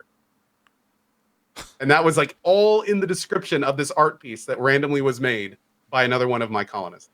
So I see this in chat. Well, I gotta see- ask. Okay, go Is ahead. it too much? Is it too much? It's like right away. Do they throw too much at you right away? That's kind of what I'm asking it, because like someone in chat made the direct comparison to Dwarf Fortress. Is this like Dwarf Fortress Light? It's Dwarf Fortress intuitive. Like if you've played Dwarf Fortress, you know it's so much, and you need to learn all the key binds, and you need to learn how everything works. And I played Dwarf Fortress. It took me months to learn how to play Dwarf Fortress. Yeah. This game is what happens when you take Dwarf Fortress and you make it accessible to people that don't have the time to learn Dwarf Fortress. Okay. That is what this game is. It is in many ways as deep and fulfilling as Dwarf Fortress, but you're also talking about, for instance, there's no Z-axis. So Sure. there's no underground and above. There's it does a lot of things to streamline it. There's many more UI elements. There is almost a UI element for everything you need to know in this game, which is great because then when you know where to look for something, you never need to ask those questions again. So let me just put it blunt. I'm not the brightest bulb in the box, and I feel like I got a really good handle on this game. It's not deep enough to where it would turn you off. And Zeke, I know you. It's not too deep for you. You would be able to wrap your head around this. It may take you 10 hours or so. It took me 10 to 20 hours to kind of really figure it out. But you could get this. There's no question in my mind you could get this if you wanted to. Okay, hold on one second. Uh-oh. It's not. Is there an It's not that underhanded compliment here, Zeke? Is that what you're about to I was point gonna out? say you could wrap your head around this. I was like, that's not my concern. My concern is that I would get fucking bored with trying to learn how to play the game immediately. Like if tutorials go step by For the record, step, that wasn't a and backhanded then compliment. they're like, here's a mechanic, test it out. There you go. Now you got it. Here's another mechanic. Like that kind of thing, I'm cool with. But if they're like, here's everything, and then you can click on stuff to get a tutorial about it, like that kind of turns me off and bores me, frankly. Because I want So action. you're I wanting don't want more to of like. guided gameplay. Yeah. There's not a huge. I haven't done the tutorial, but there's not a huge amount of that in this game. This game is very sandboxy. The keyword is sandboxy. Like you really can decide. Like all this stuff I'm doing right now, I just did that because I wanted to. I wanted to set up a base, and with these, I wanted to do the bedroom thing. I have different rooms for different purposes, and I grow them out as I need to. Like that's all stuff that I just kind of learned over time playing the game. There's no window that says, hey, you need a kitchen now. You need to prepare food now. You need to do, like you kind of just have to keep watching and tackle those challenges as they come. So in terms of a guided gameplay, there is not a lot of that, unfortunately. But again, I've heard the tutorial gives you a really good idea of learning how to survive in the world. And then at that point, you can kind of make your own decisions on where you want to go with it. Chad is saying the tutorial is very No, and I guided, like. so. Yeah. Okay. Chad is kind of alleviating some of the fears for me, and I like the idea of. I've always liked the games like, and this is nothing like Darkest Dungeon, except in the fact that get prepared to like try and fail. I like games like that. I don't mind that. I don't mind like Slay the Spire is another good example of that. Like prepare to fail, and then figure out how to rework your strategy and like what works for you and how you like, how this, these things go together and that kind of shit. I like that. I like games where failing is part of it. Oh, and you know what? A lot of people in chat are saying though, like straight up right here, the new tutorial has that. There is guidance in the tutorial. The tutorial is very guided. So there you go, man. That may be what you want to get started in for sure. Yeah, I say check it out on like a indie Sunday, and we'll see how yeah, you feel. Q90 says there's pop-ups for things you need, like need a food source. Yeah, but I think that's what Zeke was saying. He specifically didn't want that stuff. Zeke was saying he wanted to like have an idea about what he wanted in game, not just pop-ups saying like you need to do this, you need to, like, yeah. Well, yeah, I don't want the less reading, more doing is what I want. Like, here is an axe. This is how you chop down a tree. Now go chop down a tree. Action. There's action right there. Boom. Now take that log and build a fire. Do it. Build a fire. Action. That's what I'm saying. Like, it's not telling you the axe will do this, and then you can do this, and then you can do this, and then you do this. Where it's like a big paragraph. Like, I like when it's like chunks of action and doing things in between, like in the tutorial. Like a good, like, not to mention Darkest Dungeon again, but like that's one of the best tutorials. It's like throw you into it. There you go. Use these very simple things you can do. Test them all out. Try them. But you're doing you're playing the game in the tutorial. Oh, cool. Yeah, we'll try it out. We'll see what you think of it. Yeah, definitely let me know if you're going to do that, Zeke. I'd love to tune in for that one. By the way, JP, if you go to the end of today's cast, this guy is a lot bigger. I think it was. Is that yesterday or today? Maybe that was today. Hold on, I'll look. This is. Do they not have dates on VODs unless you go back? God damn it, Twitch! Come on now. I don't know when that was. Oh yeah. Good thing to mention, by the way. I don't even touch them because for me the base game is enough. There is an extensive modding community for RimWorld. There's entire like Lord of the Ring total conversions. There's an entire Star Wars conversion where you can build lightsabers and blasters and stormtrooper armor, and people get force powers, and like there are so many really good mods out for this game. That sounds cool. Why do you have ghosts Yeah. traversing the holes here? What's happening? Which one? There's little ghost people going from room to room. Are they You collecting? mean my muffalos? What? Those are my muffalos. I'm breeding them for their hair and their meat. They just you walk don't let them in the house though. Yeah, what? Yeah, no, they're in the house. You see those white blocks right below me over here? That's where they sleep. Those are like big padded dog beds that I made for them. I also have a pet turtle and a capybara. Okay. Zeke, you got You a can lot of name learning animals to do. too, which is really fun because now they're all named subs. And Jesus, okay. All right. Have fun with that, Zeke. Report back. Well, but that's the thing. Like, we're watching endgame stuff. We're watching someone who's done this for hours and hours and hours. And of course, it's going to look daunting when you look at it like this. But if you look at how it absolutely started, like the first turns or whatever they're called in the game, yeah, like you probably see it way, way more like simplified. You start off with something like, it's like Don't Starve. Like you start off with just a dude, and then the dude builds a house, or the dude builds this and that kind of thing. So, and also it's important to mention there are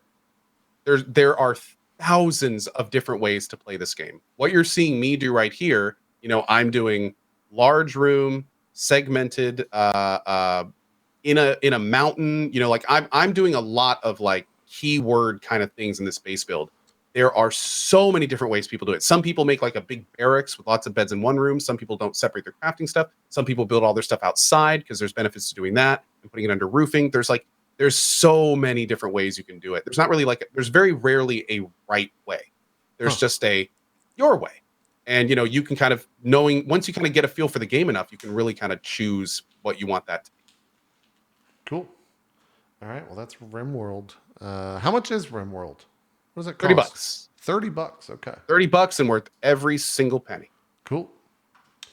I think that's it for you. You finished up Yakuza, right? Kiwami, you're done with Yakuza it? Kiwami, I'm done with that until Kiwami 2. Okay. Cool. What'd you think? Loved it. Just absolutely loved it. Absolutely loved it. Yep. I thought it was. Did you do a lot of side stories or just a few? Almost all of them. I still have a few left Okay. to complete. But yeah, I did almost all of them. I got to say that I don't know if we talked about this. Talked about this a lot on stream, but I feel like Kiwami's story was so much faster paced than Zero. So much. It was crazy, absolutely crazy. But I don't know if we talked about that on this show already. I can't remember. I don't know if you had finished it last week, but we talked about it a little bit for sure. Yeah, we've talked about it a lot. Yeah, I'm just not sure if you had finished it. Can't wait for 2 though. Yeah, that's coming up August. Zeke, you finished the Grim Fandango before we jump into Indie Sunday. How was the? Did you make it through the annoyances? I did actually. Okay. Yeah. I made it through everything, moon logic and all, but that's something that you may tune into my stream like in the middle of it and see me like just getting fucking like frustrated and then ask, which has been done, like, does Zeke even like this game?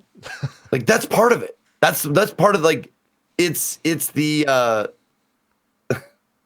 it's the frustration that makes this, when you finally get it, so much more satisfying. When you're like, fuck, how do I fucking do this? Where do I go? What's going on? God damn it. And then you finally realize you're like, there's that one thing. Oh, that's right. I got to do this. And then the revelation hits you and you are so excited once you finally figure it out. Grim Fandango is a wonderful adventure game. I'm sure everyone has heard like all that stuff. Yes. The core elements of the game are decent. I wouldn't say they're the best adventure like puzzle stuff that I've ever had to deal with. Yeah. They're not, I mean, it's not overly clever or I don't know, interesting. It's good. But the main draws of this game are the voice acting, the dialogue, the sense of humor, the music, the characters, the setting, like all of that stuff. Like the core element is good. It's solid for an adventure game, but the other stuff make it shine like beyond most other adventure games. Okay. Like you really kind of fall in love with certain characters. Sure. Like you fall in love with oh God, I'm gonna fuck this up. Calavera is the main character's name. Mm-hmm. I think it's Calavera, right? And then you immediately fall in love with Glottis, and then you start hating him. Then you hate him for the rest of the game because he is by far the most annoying thing in the entire fucking game. Yeah, we talked about him last week. If you want to see who we're referencing, we even let you hear a little bit of the dialogue. Go, Kitty! Go, Kitty! Come on, Kitty! It's like, oh God, shut the fuck up. Yeah, but yeah, it's a fantastic game. It was like $2.99 on Steam for a while. I don't know if it still is. Might have been just the summer sale, but my goodness, is it worth that? Yeah, if you like point and clicks, this is definitely something. It's a classic, and it's classic for a reason. Like it stands up against Day of the Tentacle, Monkey Island, all those other like cartoony point and click games that you may have grown up with. Nice. Yeah. Yeah. And also, this was probably the one adventure game that I managed not to get any of like the puzzle elements spoiled for me. Oh, nice. Like I didn't catch anything. So this is probably one of the only ones that I made it all the way through on my own. Like all my frustration and time spent and that kind of shit. It took me 19 hours to complete it. Okay. And 5 of those hours were probably struggling. Like, where the fuck do I go? What the fuck do I do? I see all this shit. I only have certain things that I can do. Sounds like an adventure game. Yeah. Well, cool. Let me load up the VOD for yesterday's Indie Sunday, and we'll get chugging on that. How many games did you play on this week's Indie Sunday? Let's see. I played 1, 2, 3, 4, 5. I played 5. Okay. All right. Let me see where we began. First one, probably Richie's Nightmares. This looks like the first one is, yep. Immediately, what's the game that comes to mind? Limbo. Yeah, it is. It's a Limbo-esque game. There are certain things about this. What's the name of it? Oh, I'm sorry. The name of it is Richie's Nightmares. Like Richie's Nightmares. Okay. I believe it's Russian. It's a Russian game. Okay. There are definitely some translation issues in text that are kind of fun and funny. But I will say let's do the bad stuff first, because it's a good enough game to say good stuff about. Okay. Bad stuff. The jumping control is it's squishy, and it's not crisp. It's hard to explain. I'm sure you understand. Like, if you're a gamer, like the jump is kind of like a little delay. Come on. Yeah. It feels like there's a little bit of a delay to it. The click, like there's interaction buttons. Like there's one interact, like you press E to interact with stuff, and it doesn't work all the time. You have to there's a switch in front of you, and you press E. And then you're like, fuck. And then you move up a little closer and you press E again. And you hear the switch going like click. But the actual thing on the screen doesn't move. When you're like, so fuck, it didn't work. And then you move back a little bit. And then you have to find that sweet spot. And then you click and it goes click. Oh, and then you're like, oh, fuck. Okay, there it is. And the sweet spot can change from switch to switch. Ouch. And stuff like that. That's kind of dumb. Okay. But it's usually not, like, the switches aren't in an area where it has to be fast. You don't have to switch things quickly. That's where the jumping comes in, and it kind of sucks because sometimes you have to time jumps and stuff like that, and it gets a little frustrating. All that aside, that definitely some bad points. However, if you like Limbo, the atmosphere and stuff like that, it's a very similar atmosphere to Limbo. Obviously, the puzzles are at times pretty fucking clever. You think, you're like, how the fuck, it's broken. It's broken. There's no way I can get through this. And then you run out of ideas, like, oh fuck. And then you go back and you're like, oh shit, that thing way back there, I was supposed to take up here. Oh, okay, that's kind of awesome. Okay, cool. And then this bone, okay, so I drop the bone on that little demon's head, right? Or I use it to bait him. And yes, you do. That's I'll spoil this particular puzzle. Okay. You don't drop it on his head. You do bait him. However, you have to take the bone all the way back here. See that little gap there? You have to drop the bone all the way back there, so he goes back there, and then you can proceed. What? You just went flying. It's a steam vent. Oh, okay. Yeah, there's a steam vent. Gotcha. But yeah, stuff like that. The puzzles are actually pretty clever. I enjoyed it. It was you kind of get used to the soggy jumping, so it stops bothering you as much. And the checkpoints, decent checkpoints. Once you get past a puzzle, they give you a nice checkpoint. They don't tell you it's a checkpoint, but once you're pretty certain, once you get past a certain point, that's the checkpoint. That puzzle's done. Now we can move on. So that's good. The game it's $5.09 right now, usually $5.99. Price is right. It's 15% off. But yeah, it's $5. If you like a limbo-ish kind of a game and you can forgive those controls, I'd say it's worth it. Cool. All right, Yeah. that's Richie's Nightmare. Moving forward, what's up? Richie's Nightmares. Oh, with an Nightmares. S. Yeah, plural. Yeah. You're right. That's same. Oh, it goes. Oh God. Okay. Oh, dude.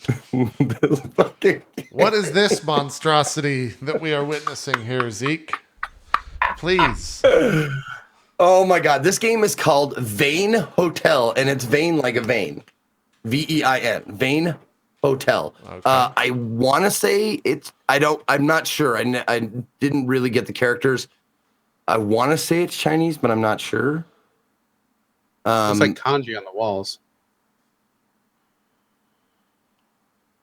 Yeah, but I'm not sure if it's. Maybe not. I don't know. Yeah, I'm not sure what those kanji are. It is Chinese. Okay, cool. But this game, it's called a Vein Hotel, and it is, oh, man. I really face palm. Look at this. Wow. No, I really hope. No, it's kind of hard to explain. I really hope that the people who made this game, I think it's Dream Vandal, is the name of their company. The game is $3.99 on Steam. It has some really interesting horror mechanics, like horror parts, disturbing images. I mean, this person's pretty disturbing. Yeah. Well, I mean, this is the dumb, this is kind of a dumb part of the game. Okay. Can you rewind just a little bit to more the beginning of me playing this? Sure. This? Yeah. Okay. This game is semi broken in that you're not sure how like the HP and stamina, they're not very consistent. Sometimes they don't even matter. God, bars. Yeah, those are some interesting PS1 era bars right there. Yeah. Yada yada yada. Yeah.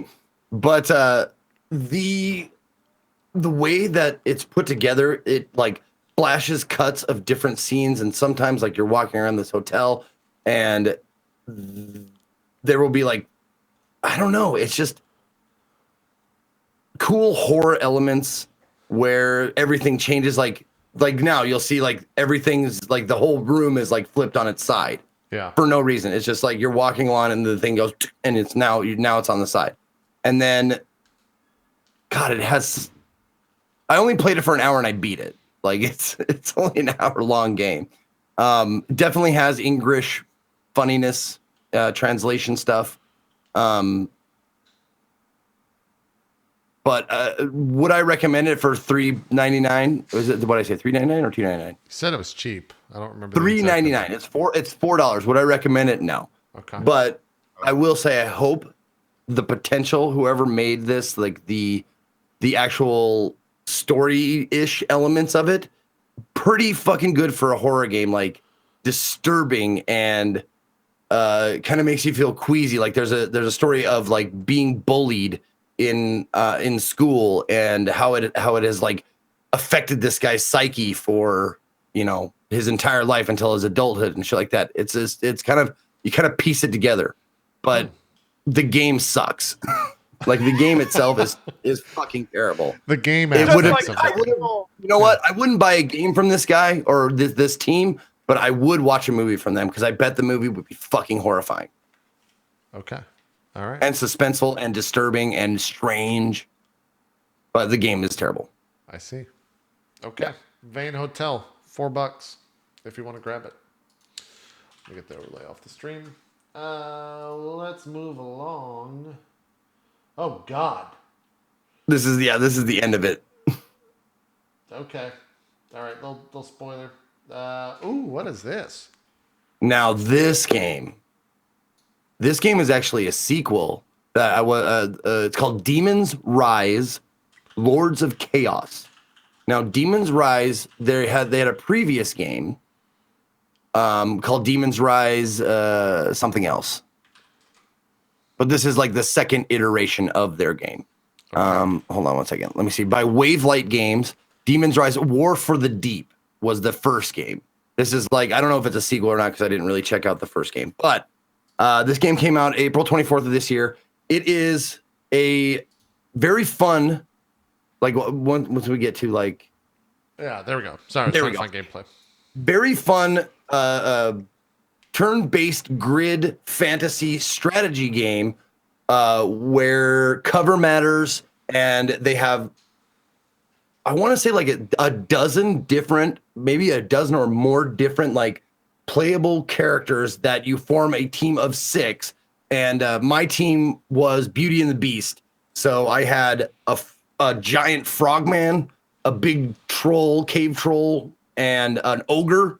And then my other 3 were a huntress, a succubus, and a blood mage or something like that. What's that giant frog? Who's the frog guy? Is that an enemy? Giant frogman. Yeah, Okay. that's one of my guys. Oh, okay, you play the bad guy, by the way. Oh, You're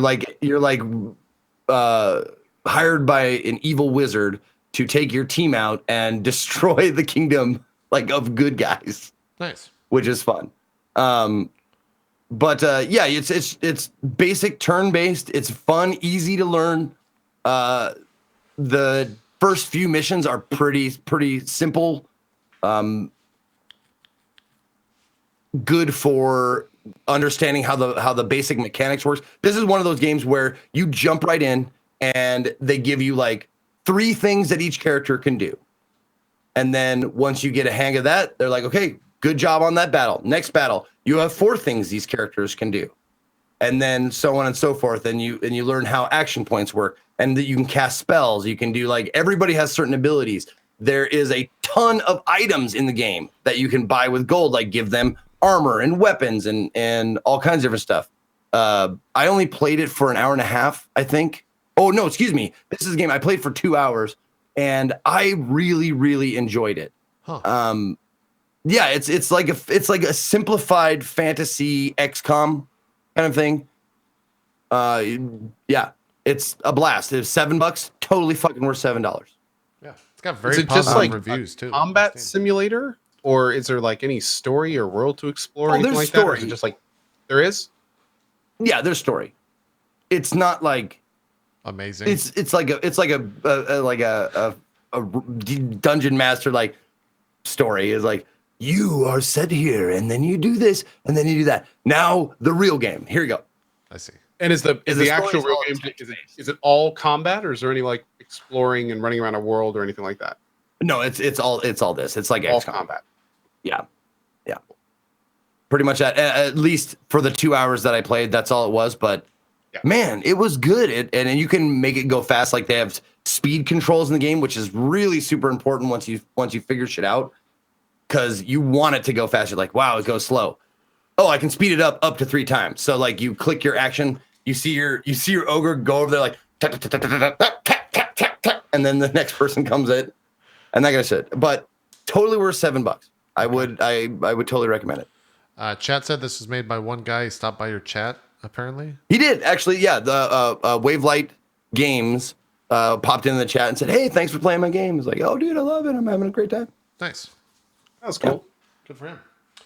All right. One sec. Let's move right along to... Oh, you did play this for a while. All right. What is this?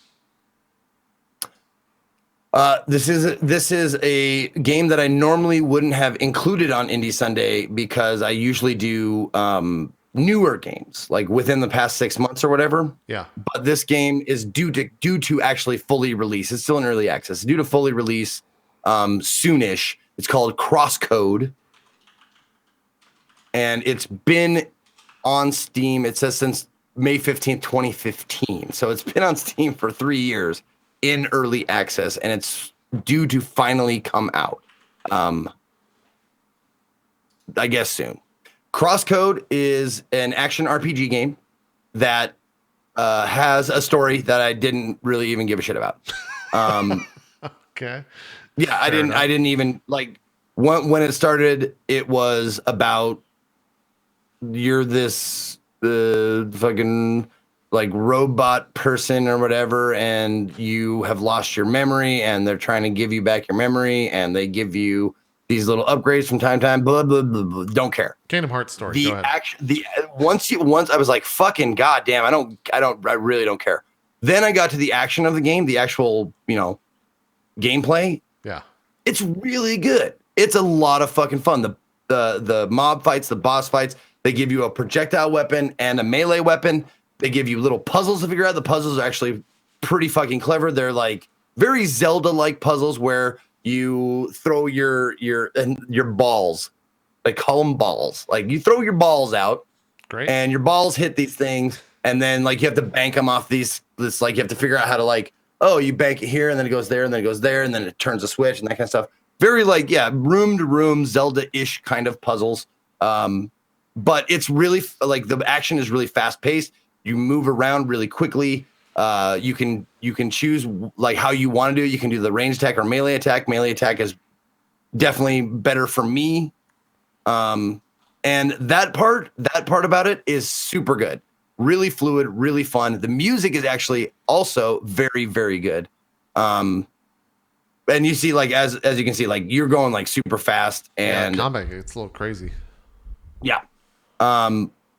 It's $19.99 on Steam by Radical Fish Games, and it's been in development for quite a long time. And I didn't play it for a super long time. Yeah. I played it for 79 minutes, so hour and 20. But yeah, once you get past it, because like 20 minutes of that was just like tutorial garbage, and I was like, God damn, man. But once I get into it, it was like, fuck yes, this is what I wanted. Jump me into this. Like, let me do this. Like, while you're talking to me, I'll read while I'm playing. Sure. Yeah. You said $20? Is that a little steep in your opinion, or not sure because you didn't really play it fully? I don't know, man. For a game like this, it's an action RPG, which means it's got some legs. It's got some length to it. So it'll probably take you I don't even know how long it would take to beat, but I'm guessing it's probably more than 20 hours. Wow. Okay. I would imagine it's more than 20. The combat system is fun. There's an upgrade system that apparently gets pretty deep. You get like an RPG, you get like boots and helmets and different like melee weapons and stuff like that. So, but I just couldn't get it. I didn't get into the story of it. I see. All right. Yeah. Crosscode. Check it out on Steam. $20. Let's move along. Hey, by the way, Zeke, was wondering something. Would you mind adding a little something to your reviews of each of these? And kind of as the final word on these, can you say if you do or do not plan on returning to them? Because I'm kind of interested. Like, that's unfair because I rarely, if ever, if I return to a game, it's like Johnny Carson calling a comedian over to the couch. Like, it happens rarely, but when it does, that means it's really, really good, you know? Okay. And the reason why I thought of that is because I watched the Ellen comedians and cars getting coffee thing, and then she talked about her first stand-up. Wait a minute. There's new comedians and cars getting coffee on that. Guys, we gotta go. We gotta get to the next game. I have shit to watch. What is this? What is this thing with the cool art style? This game. This game is called Unforeseen Incidents, and I can't really give this a fair review because it was the last game of the day, and it's a point and click, and it was too much of an investment, and I wanted it was at the end of the day, so I was needing something that was more actiony, and this game is slower paced and it's story based. It's a point and click adventure game. So I can't really give this a fair review because I was like, God damn it, this seems really deep, and I'm not going to be able to spend enough time to really give it a fair shake. But I will say the voice acting is great. The art style reminds me of the Max, Sam Keith. Yeah, a little bit. Sort of a looking style. The voice. Did I say the voice acting? Voice acting is really great. Oh. But I didn't give it enough time to get. I played it for 45 minutes, and if you know anything about point and click adventure games, like 45 minutes ain't shit. Right. like to even like get started. So it's called Unforeseen Incidents. You can check out my 45 minutes and and see if you want to, if it's an adventure game that you would like to get into. It's $20 on Steam. It's about a town called Yelltown. I don't know why it's called Yelltown, but it's infected with a plague of sorts that you have to figure out like why and what's going on and stuff. And the scientist friend of yours is looking into it to see like what's causing it and shit like that. And the authorities of the place, like if you get sick, they come and like haul you away. I see. Kind of a thing. And you're a thief basically also. Like in any adventure game, you usually play someone who pilfers everything they see. Right. And I just walked in that hotel and stole like 4 things in front of this guy, which, you know, that's the way it goes. Yeah, adventure game. Cool. Yeah. Did you say how much it was? Unforeseen Incidents? Yep, $19.99. $19.99. Okay. Yep. Which for an adventure game, like, because you'll probably sink some hours into it. I bet you get $1 an hour out of it. Yeah. Makes sense. What would you say out of those games was your favorite out of today's Indie Sunday? Would you recommend that people I go can check say. out? Yeah. We'll end with that. Demons Rise, Lords of Chaos. The grid-based fantasy tactical RPG. Gotcha. The story I can take it or leave it, but the I love turn-based, and it's also fun to do a turn-based strategy game that's not just like soldiers shooting at things. This is like, you know, an ogre bashing things with its club, or a mage like throwing flames at things, and it's really, really simple, and it's a very much like learn as you go. Like the tutorial is just like your first battle, which I love. All right. Cool. Demons Rise, Lords of Chaos is the name of the game. Yeah. And the other thing is, it's hold on one second here. It's pretty cheap. The other really, really good selling point, it's $7. Nice. On the cheap. In terms of what I've been playing, I've just been doing a lot of shows. We have so many shows going now on the channel that it's like 4 days of show, or 4 shows over 3 days, and then some Warframe spliced in there last week because I was finishing up the story, which we kind of already talked about. Jumping back into WoW, nothing really new to report there. Then still trucking along in the Kingdom Hearts. I did yesterday in Kingdom Hearts was a big day because I got to the weirdest part of Kingdom Hearts, and it's the moment where Jack Sparrow, Will Turner, and Keira Knightley. This is not spoiling code unless you consider a world to be spoiled, but I forgot how weird this particular shit is, because the art styles are just a monumental clash. When you look at Sora, then you see like a trying to be realistic looking Jack Sparrow with like a knockoff Johnny Depp talking, and that's the game. Like, it's really weird, and I had forgotten how odd that was. So, yeah. And then I watched the 3-hour movie for 358 divided by 2 on Sunday, which was a movie about 3 hours about eating sea salt ice cream, which me and Zeke talked about yesterday. So, also, that's not an exaggeration. They eat sea salt ice cream for 3 hours on top of a clock tower, and there's exposition that occurs. So, that sounds so terrible. It's worth it for the story. It's weird because like you play the other games, and the way that Kingdom Hearts is like you'll play gameplay for an hour or so, and then you get a little bit of story stuff dropped in. With 358 divided by 2, watching the movie, it was like 3 hours of back-to-back, just like Kingdom Hearts lore, just nonstop happening. And it was a lot to like, it was a lot of crazy bullshit to take in all at once. So it was a little overwhelming in that regard. I would prefer to play the games, but I think there's one more movie to watch in the full like 8 game list. I think there's 2 movies and the rest are games. So I think we're around like the halfway point of the franchise playthrough. We still got a bunch to go, but we're trucking along. Kingdom Hearts 2 has definitely been my favorite. Oh, now that you're halfway.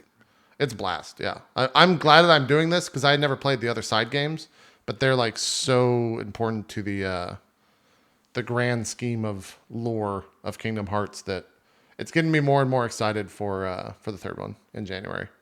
So, and also it's filling the void of like there's not too much going on right now in the world of games out there in terms of new games. So it'll carry me into August when things start coming out again. So it's a weird fucking thing though, like walking around with a knockoff Johnny Depp talking like it's the story of Pirates of the Caribbean being told with like Heartless and fucking Sora and walking around and Pete's in here from. It's just fucking weird. It's just weird. But I'm enjoying it a lot. It's been a lot of fun. Yeah, by the way, a lot of people are asking, I don't think Zeke would, but Co, are you going to check out Octopath Traveler on Friday? You know, I wasn't planning on it, but I think I might. Okay. I Cool. think I might check it out at least for a stream just to see what it is. I've had so many people, not only like a lot of times people ask me if I'm going to play a game. Yeah. And that's one thing. But I've had so many people say, please play this game. That's been a little different. I don't get that often. And it's not because they want to see me play. They just like, they really want to see this game. They want to see what it's like. They've heard a lot about it and they want to see it. So it's kind of like, I think we'll give it a try. Just to see what it is. Yeah. There's been a lot of everyone that played the demos said they really enjoyed the demo. So hopefully the story carries the rest of the game because I guess the gameplay is pretty good. But I have no thoughts on it other than the art style looks cool, and I might check it out like off stream to see if it's worth playing. But it seems very much a JRPG from Square, and apparently it plays a lot like Bravely Default, which is another kind of, I guess, another JRPG from Square, which was it was more prone to be and to play like a mobile game in the sense that it was a game to be played while on the move, not necessarily a mobile game, but like you could speed up the fights and stuff in that game to like grind faster and stuff like that. So we'll see how it goes. But I think, unless there's anything else you guys want to bring up, I think that's going to do it for the show. Is there anything else we didn't cover?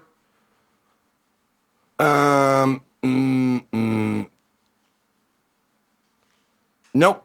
I was trying to think of some like news or Twitter drama or anything like that I could bring up, but yeah, in terms of nothing that pertains to Twitch or anything. Yeah, just some quick little news bites. Overwatch League is going. Culling. Oh yeah, the Culling 2. That's right. That came out this week. Wait, did that come out this week? So like, what happened with all that?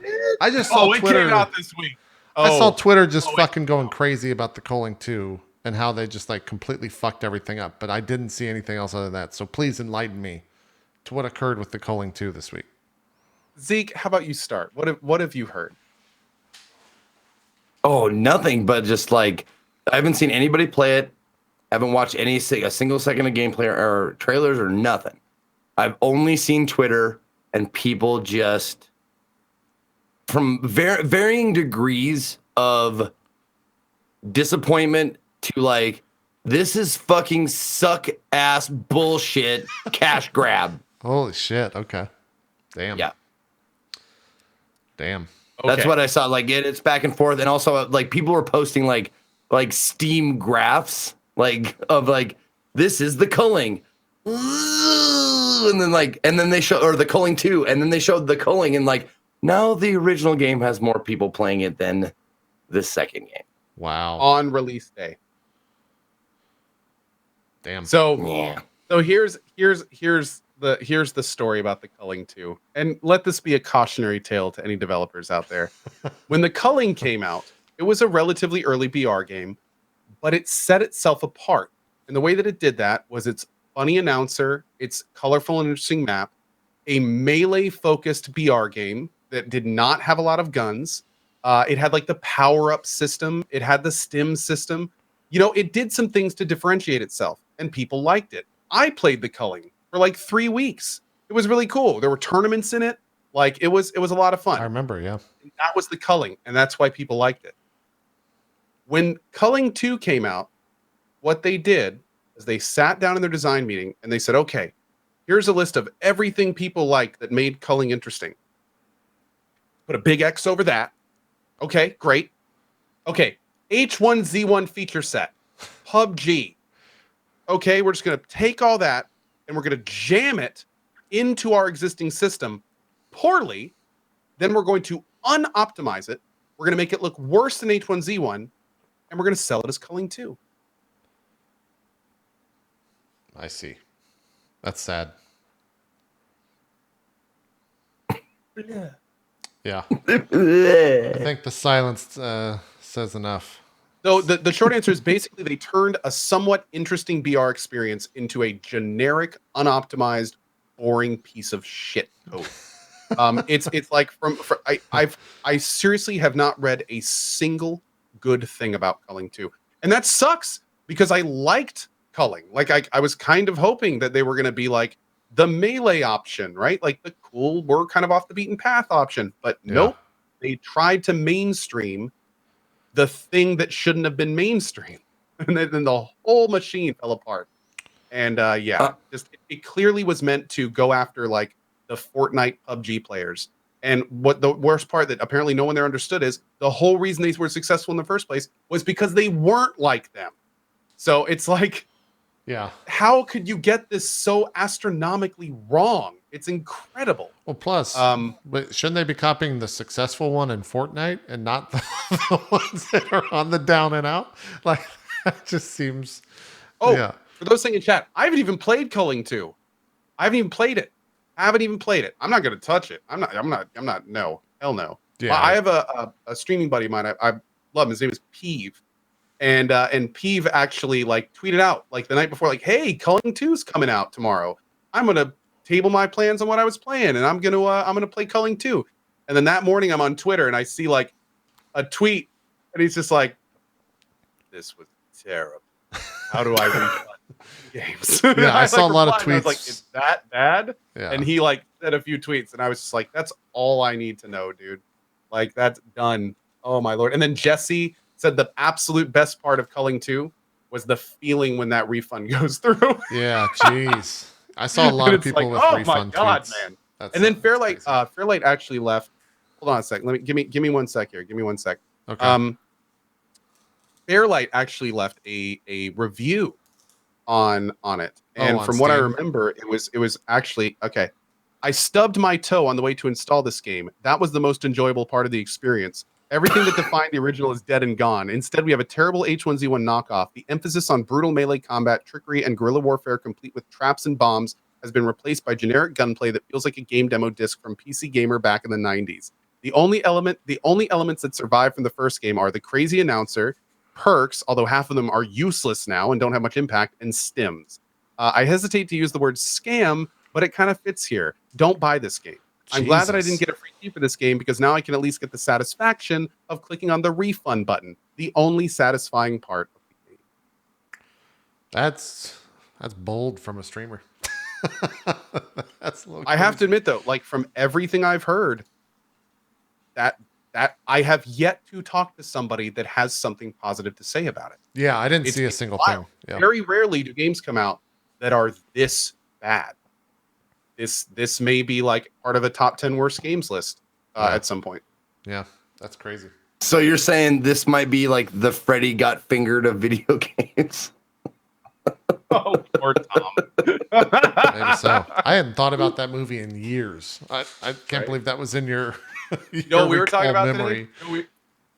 It's the love guru of video games. Oh God, let's just stop. Let's move on.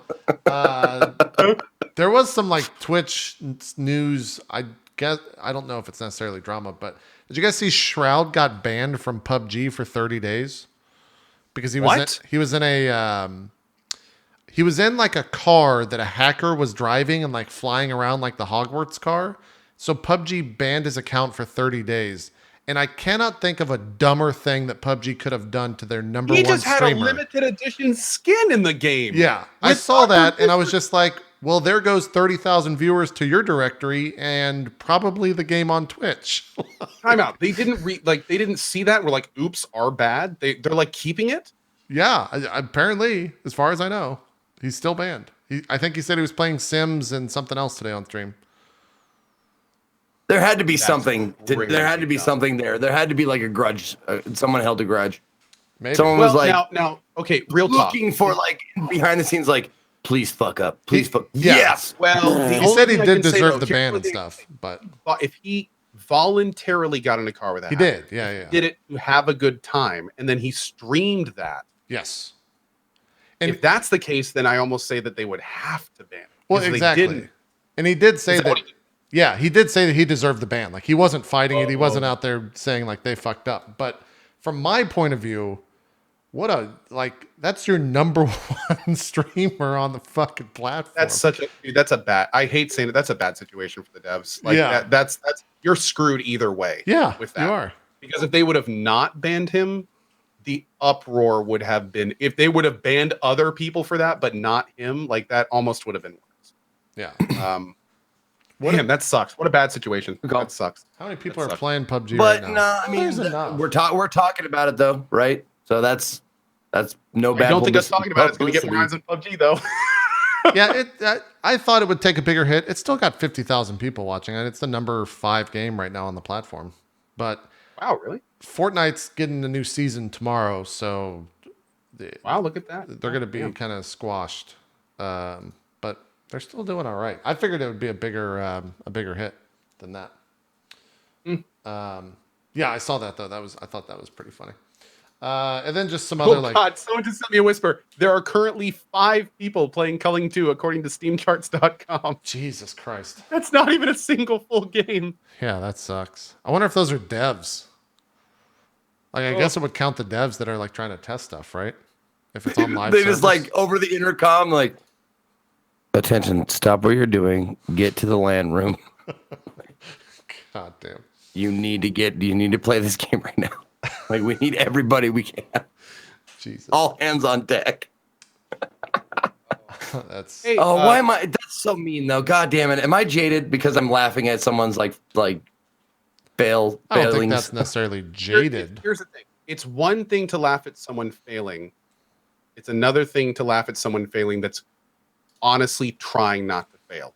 And honestly, I don't feel it's the second one in this case. I don't think that somebody that could really look at the Culling 2 and be like, this is a great idea that we've poured our heart and souls into, that we're really, like, it's just, you can't look at that and say that's, I don't know, man. It's, well, of course we don't know for sure. Right. But it's from the information provided, it's really hard to think this isn't just them trying to generalize their game to a bigger audience and make more money. I could be wrong, of course, but it's hard not to think that looking at this. Yeah. Just like Jesse said in his thing, he's hesitant to call it a scam, but there's a but there.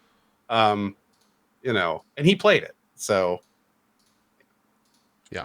Lawbreakers is a good example. Lawbreakers was a failure, but they poured their heart and soul into that game for years. They did the best they could. That's the kind of failure that you kind of feel you don't go after the devs for. You kind of feel bad for them. Like they did their best, man. They really tried. It just didn't work out. That's not Culling. That's true. That is true. I'm kind of just scanning the news out there. Hey, the Overwatch League's coming to ESPN, Disney, and ABC for those that care. I guess it's going to be on TV. How do you feel about that? I haven't watched the Overwatch League since... I maybe watched it 3 to 4 times since we had Similar on, whenever that was. I think, it seems like forever ago. But, I mean, if it gets more eyes on it and it gets more people into esports and stuff, maybe they'll splinter off into other aspects of esports and stuff like that. I think that the Overwatch League needs something like that, but I don't know. It's a weird thing, for sure. What else? There was some news about Rage 2 saying it's going to have no loading screens and it's going to, quote, realize the promise of the original game. So yes. That's kind of cool. That's going to be awesome, man. Because if you remember in the original Rage, basically there was car combat section, and then you would get out and do first-person combat section. And that was never the plan. They wanted you to be able to do both at once, so it would feel basically like the Mad Max did. You remember in Mad Max, you could just jump in and jump out, and there was crazy shit happening all the time. So they just couldn't do it at the time. The tech wasn't there. Right. So now they can do it for Rage 2. So the more I hear about Rage 2, man, the more I'm really looking forward to Rage 2. I'm excited. That the gameplay trailer for that at E3 looked Looked great. Looked really good. We talked about this beginning of the show, but we'll mention it again because it's news that hit today. Code Vein got delayed till 2019. I know a lot of people are looking forward to that. I was trying to figure out like why or what happened. Okay. It was because of E3 feedback, and I think that's what you said at the start of the show as well. So Yep. People said they loved what they saw, but it's kind of like Cyberpunk. It's kind of like, we don't want this early. You do what you need to do to deliver a really, really good product. And the devs were like, you'd rather have that over it early. And pretty much everyone said, yes, like this game is awesome. Make it the best it can be.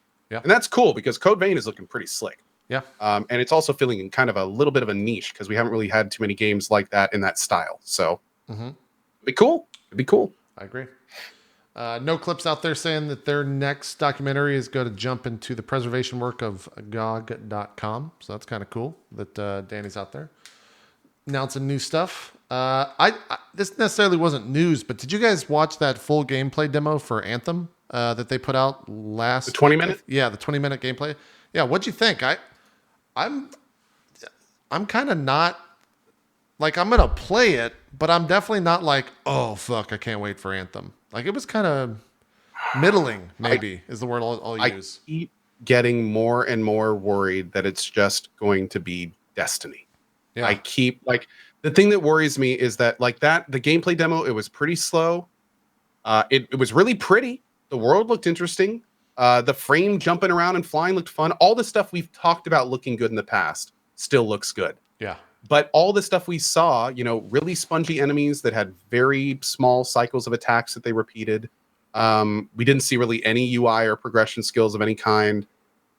I mean, it looks kind of almost like a little, and of course they did pick a really slow mech. They picked like a tank mech, Yeah. so he was kind of lumbering around the whole time. I honestly really wish they would have picked someone faster. Or jump between them or something. At this point, it has to prove on why people should play Anthem over Destiny. I feel like they really need to focus on that more. Why Anthem? Why? And we're just not getting the answer to that question yet. We're not getting the like, this is why this game is going to be awesome. And what's even crazier is I've been BioWare's Mark Dara, who's a great guy. He's really plugged into the community. I've been following his Twitter a lot since E3 because he basically just answers question after question thrown at him about Anthem. If you look at his Twitter, it's just basically hundreds and hundreds of quoted tweets with the answer above it of Anthem. And dude, I have yet to read an answer to a question that I couldn't have called beforehand if I was treating it like a Destiny clone. Yeah. And that's really concerning. Like, it's looking more and more like BioWare's Destiny. Again, I hope I'm wrong. I hope I'm dead wrong. And I hope it's really cool and under the hood, which we haven't seen yet, is super interesting and intuitive and deep. But we haven't seen it yet.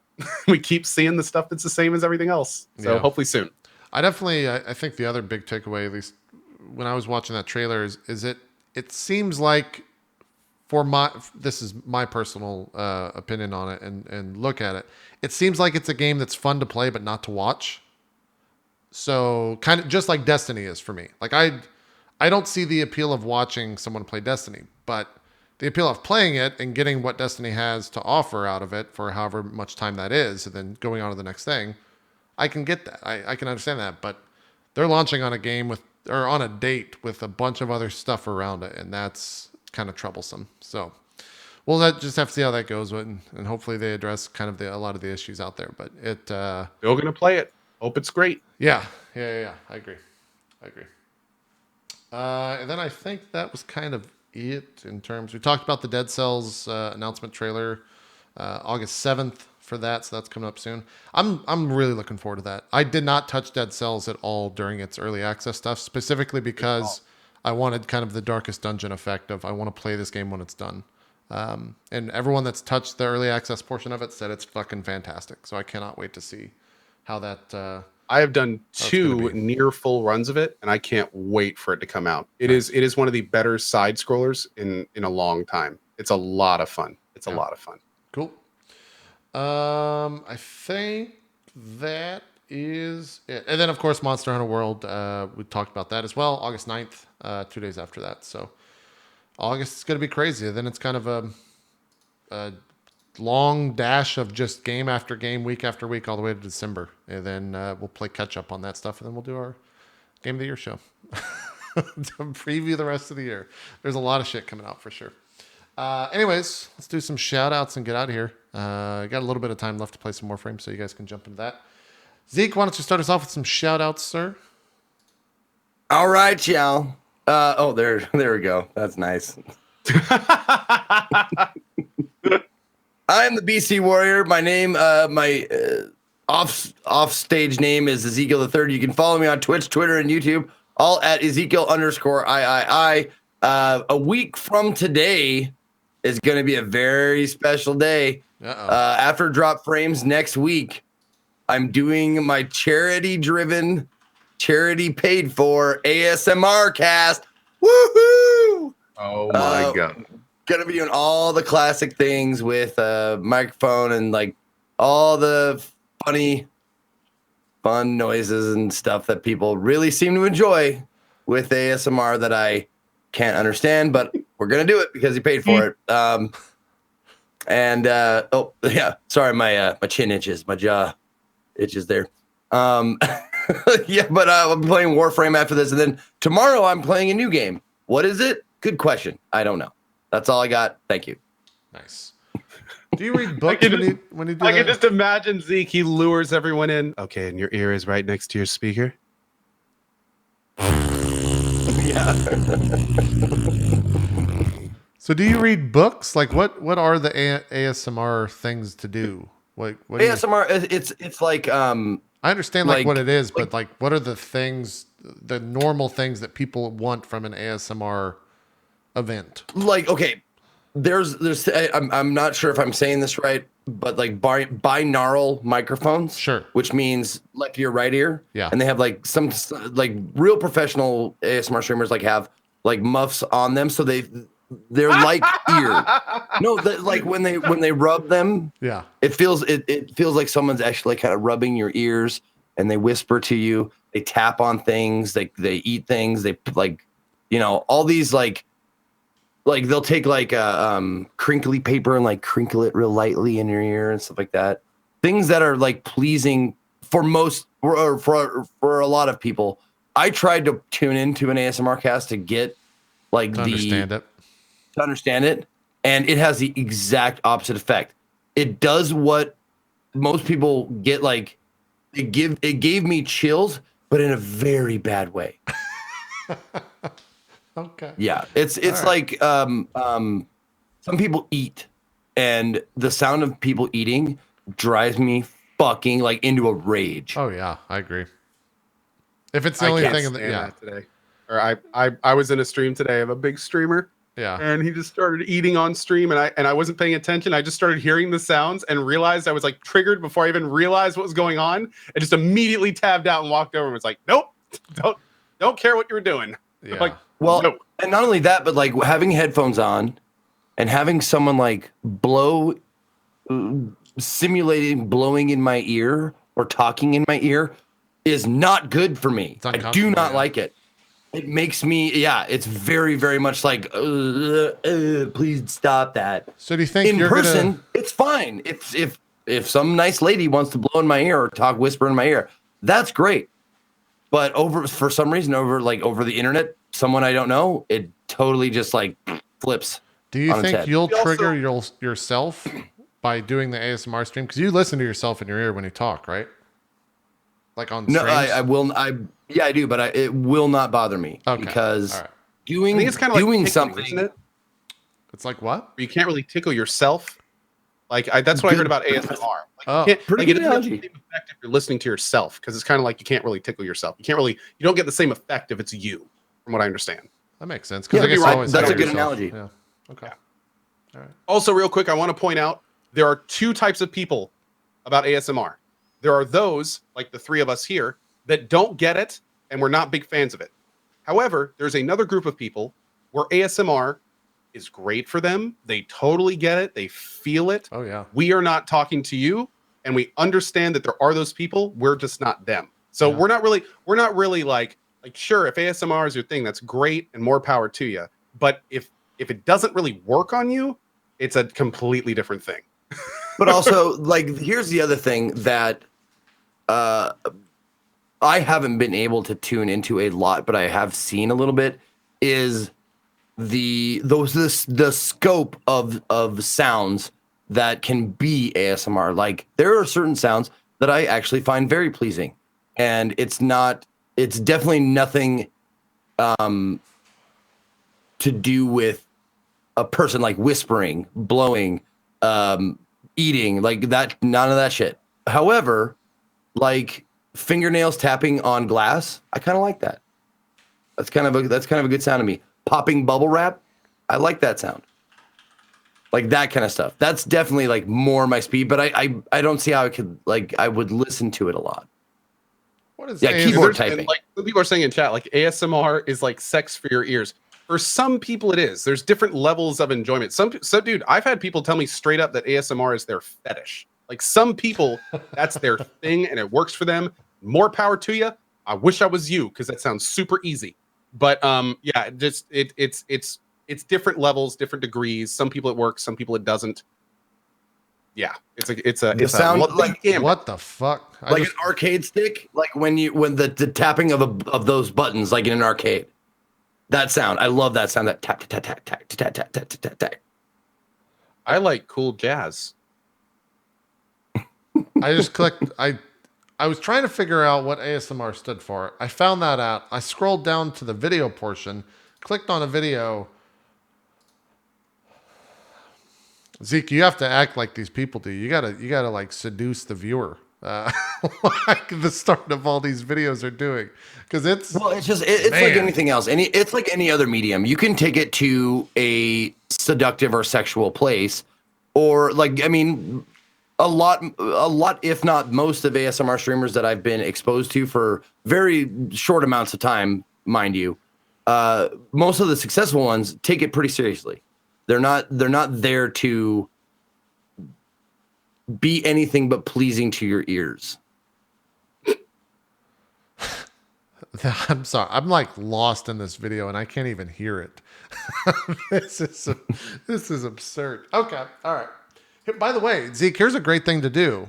At least on these videos that I'm looking at on YouTube, they have like a timeline to the noises. Just go pick a couple of noises from these videos that you can do. Like I'll read some. Okay, hold on. One of my mods. What? At least once during your stream, I will tip you however much amount of money we need this to happen. I would love for you to play the recording of the most annoying sound in the world from Dumb and Dumber. On your phone, but go from side to side. Yeah. Here's the thing, though. I said that was part of the stipulations, is that I would take it seriously, because it would be very fucking easy for me to lull you into a sense of control. Yeah. And then, like, really be mean about it. But I said I would take it seriously, and I'm going to. Okay. But this is like the list. This is like one of my mods, like, actually kind of listens to this like ASMR from time to time, and this is kind of the list of things that we are picking from, and probably more will be added. But whispering, like you could read in a whisper. Sure. Tapping on a book, or like repetitive light tapping on a book. Cave sounds, so noises with your mouth with added echo. Tearing paper, scratching a textured surface, cutting paper with scissors, light blowing on the mic, lip smacking, page turning, plastic crinkling, chewing food, rubbing earmuffs on mic, ear massage. Chewing food? Dude, it's disgusting to me, but it's huge. Trust, it's terrible. Ear licking, pop rocks in the mouth, tapping on glass or ceramic, rain sticks, paintbrush on the mic, crushing floral foam, squishing wet foam sponge in the hand, or squishing your fake tits. However, that was a joke that I was like, they just added that in. They just went to the Google Doc and like deleted it fast and added that. Yeah, they knew you were reading it. Great. Do you still have that, by the way? Is that so? Like, oh my god. Okay. So like, this, already like, going for it. Hold on. Like this sound. This is an ASMR sound for me that I find pleasing. Wait.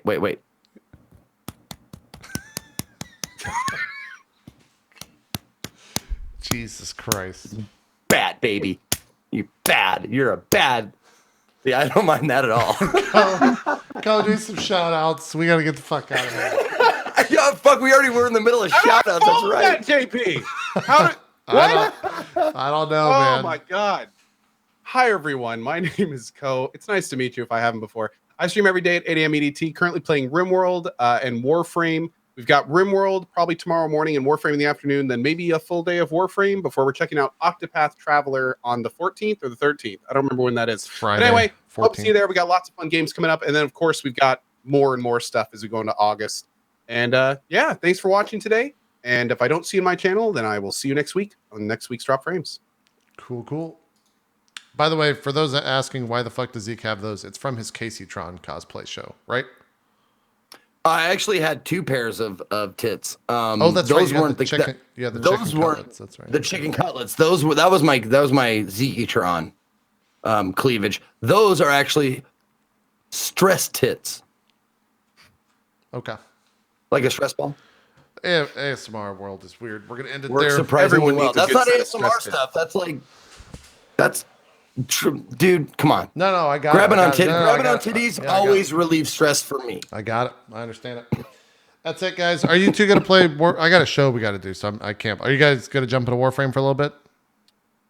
We actually went a little bit longer. I made for like an hour, so Okay. yeah, maybe. All right. Cool. So go watch them if you want. Well, We'll have if you don't want to, I got this story to do. Oh no, you got Far Verona. That's right. Fuck. Yeah, I do have Far Verona. in Totally 30 forgot. minutes, so Yeah, so I'll probably just be doing the story shit. If we're not all gonna play together, I'll just take a You know break, what, have some lunch, Yeah. and then I'll come back. I'll just do mission stuff. So yeah, we're good. cool. All right. We'll be back next week with another show every Wednesday at 1:00 Eastern. And I guess we'll see you at TwitchCon as well, since we're all going. We'll start throwing that into the shout outs here at the end of the stream. We're out. See you next time. Bye-bye.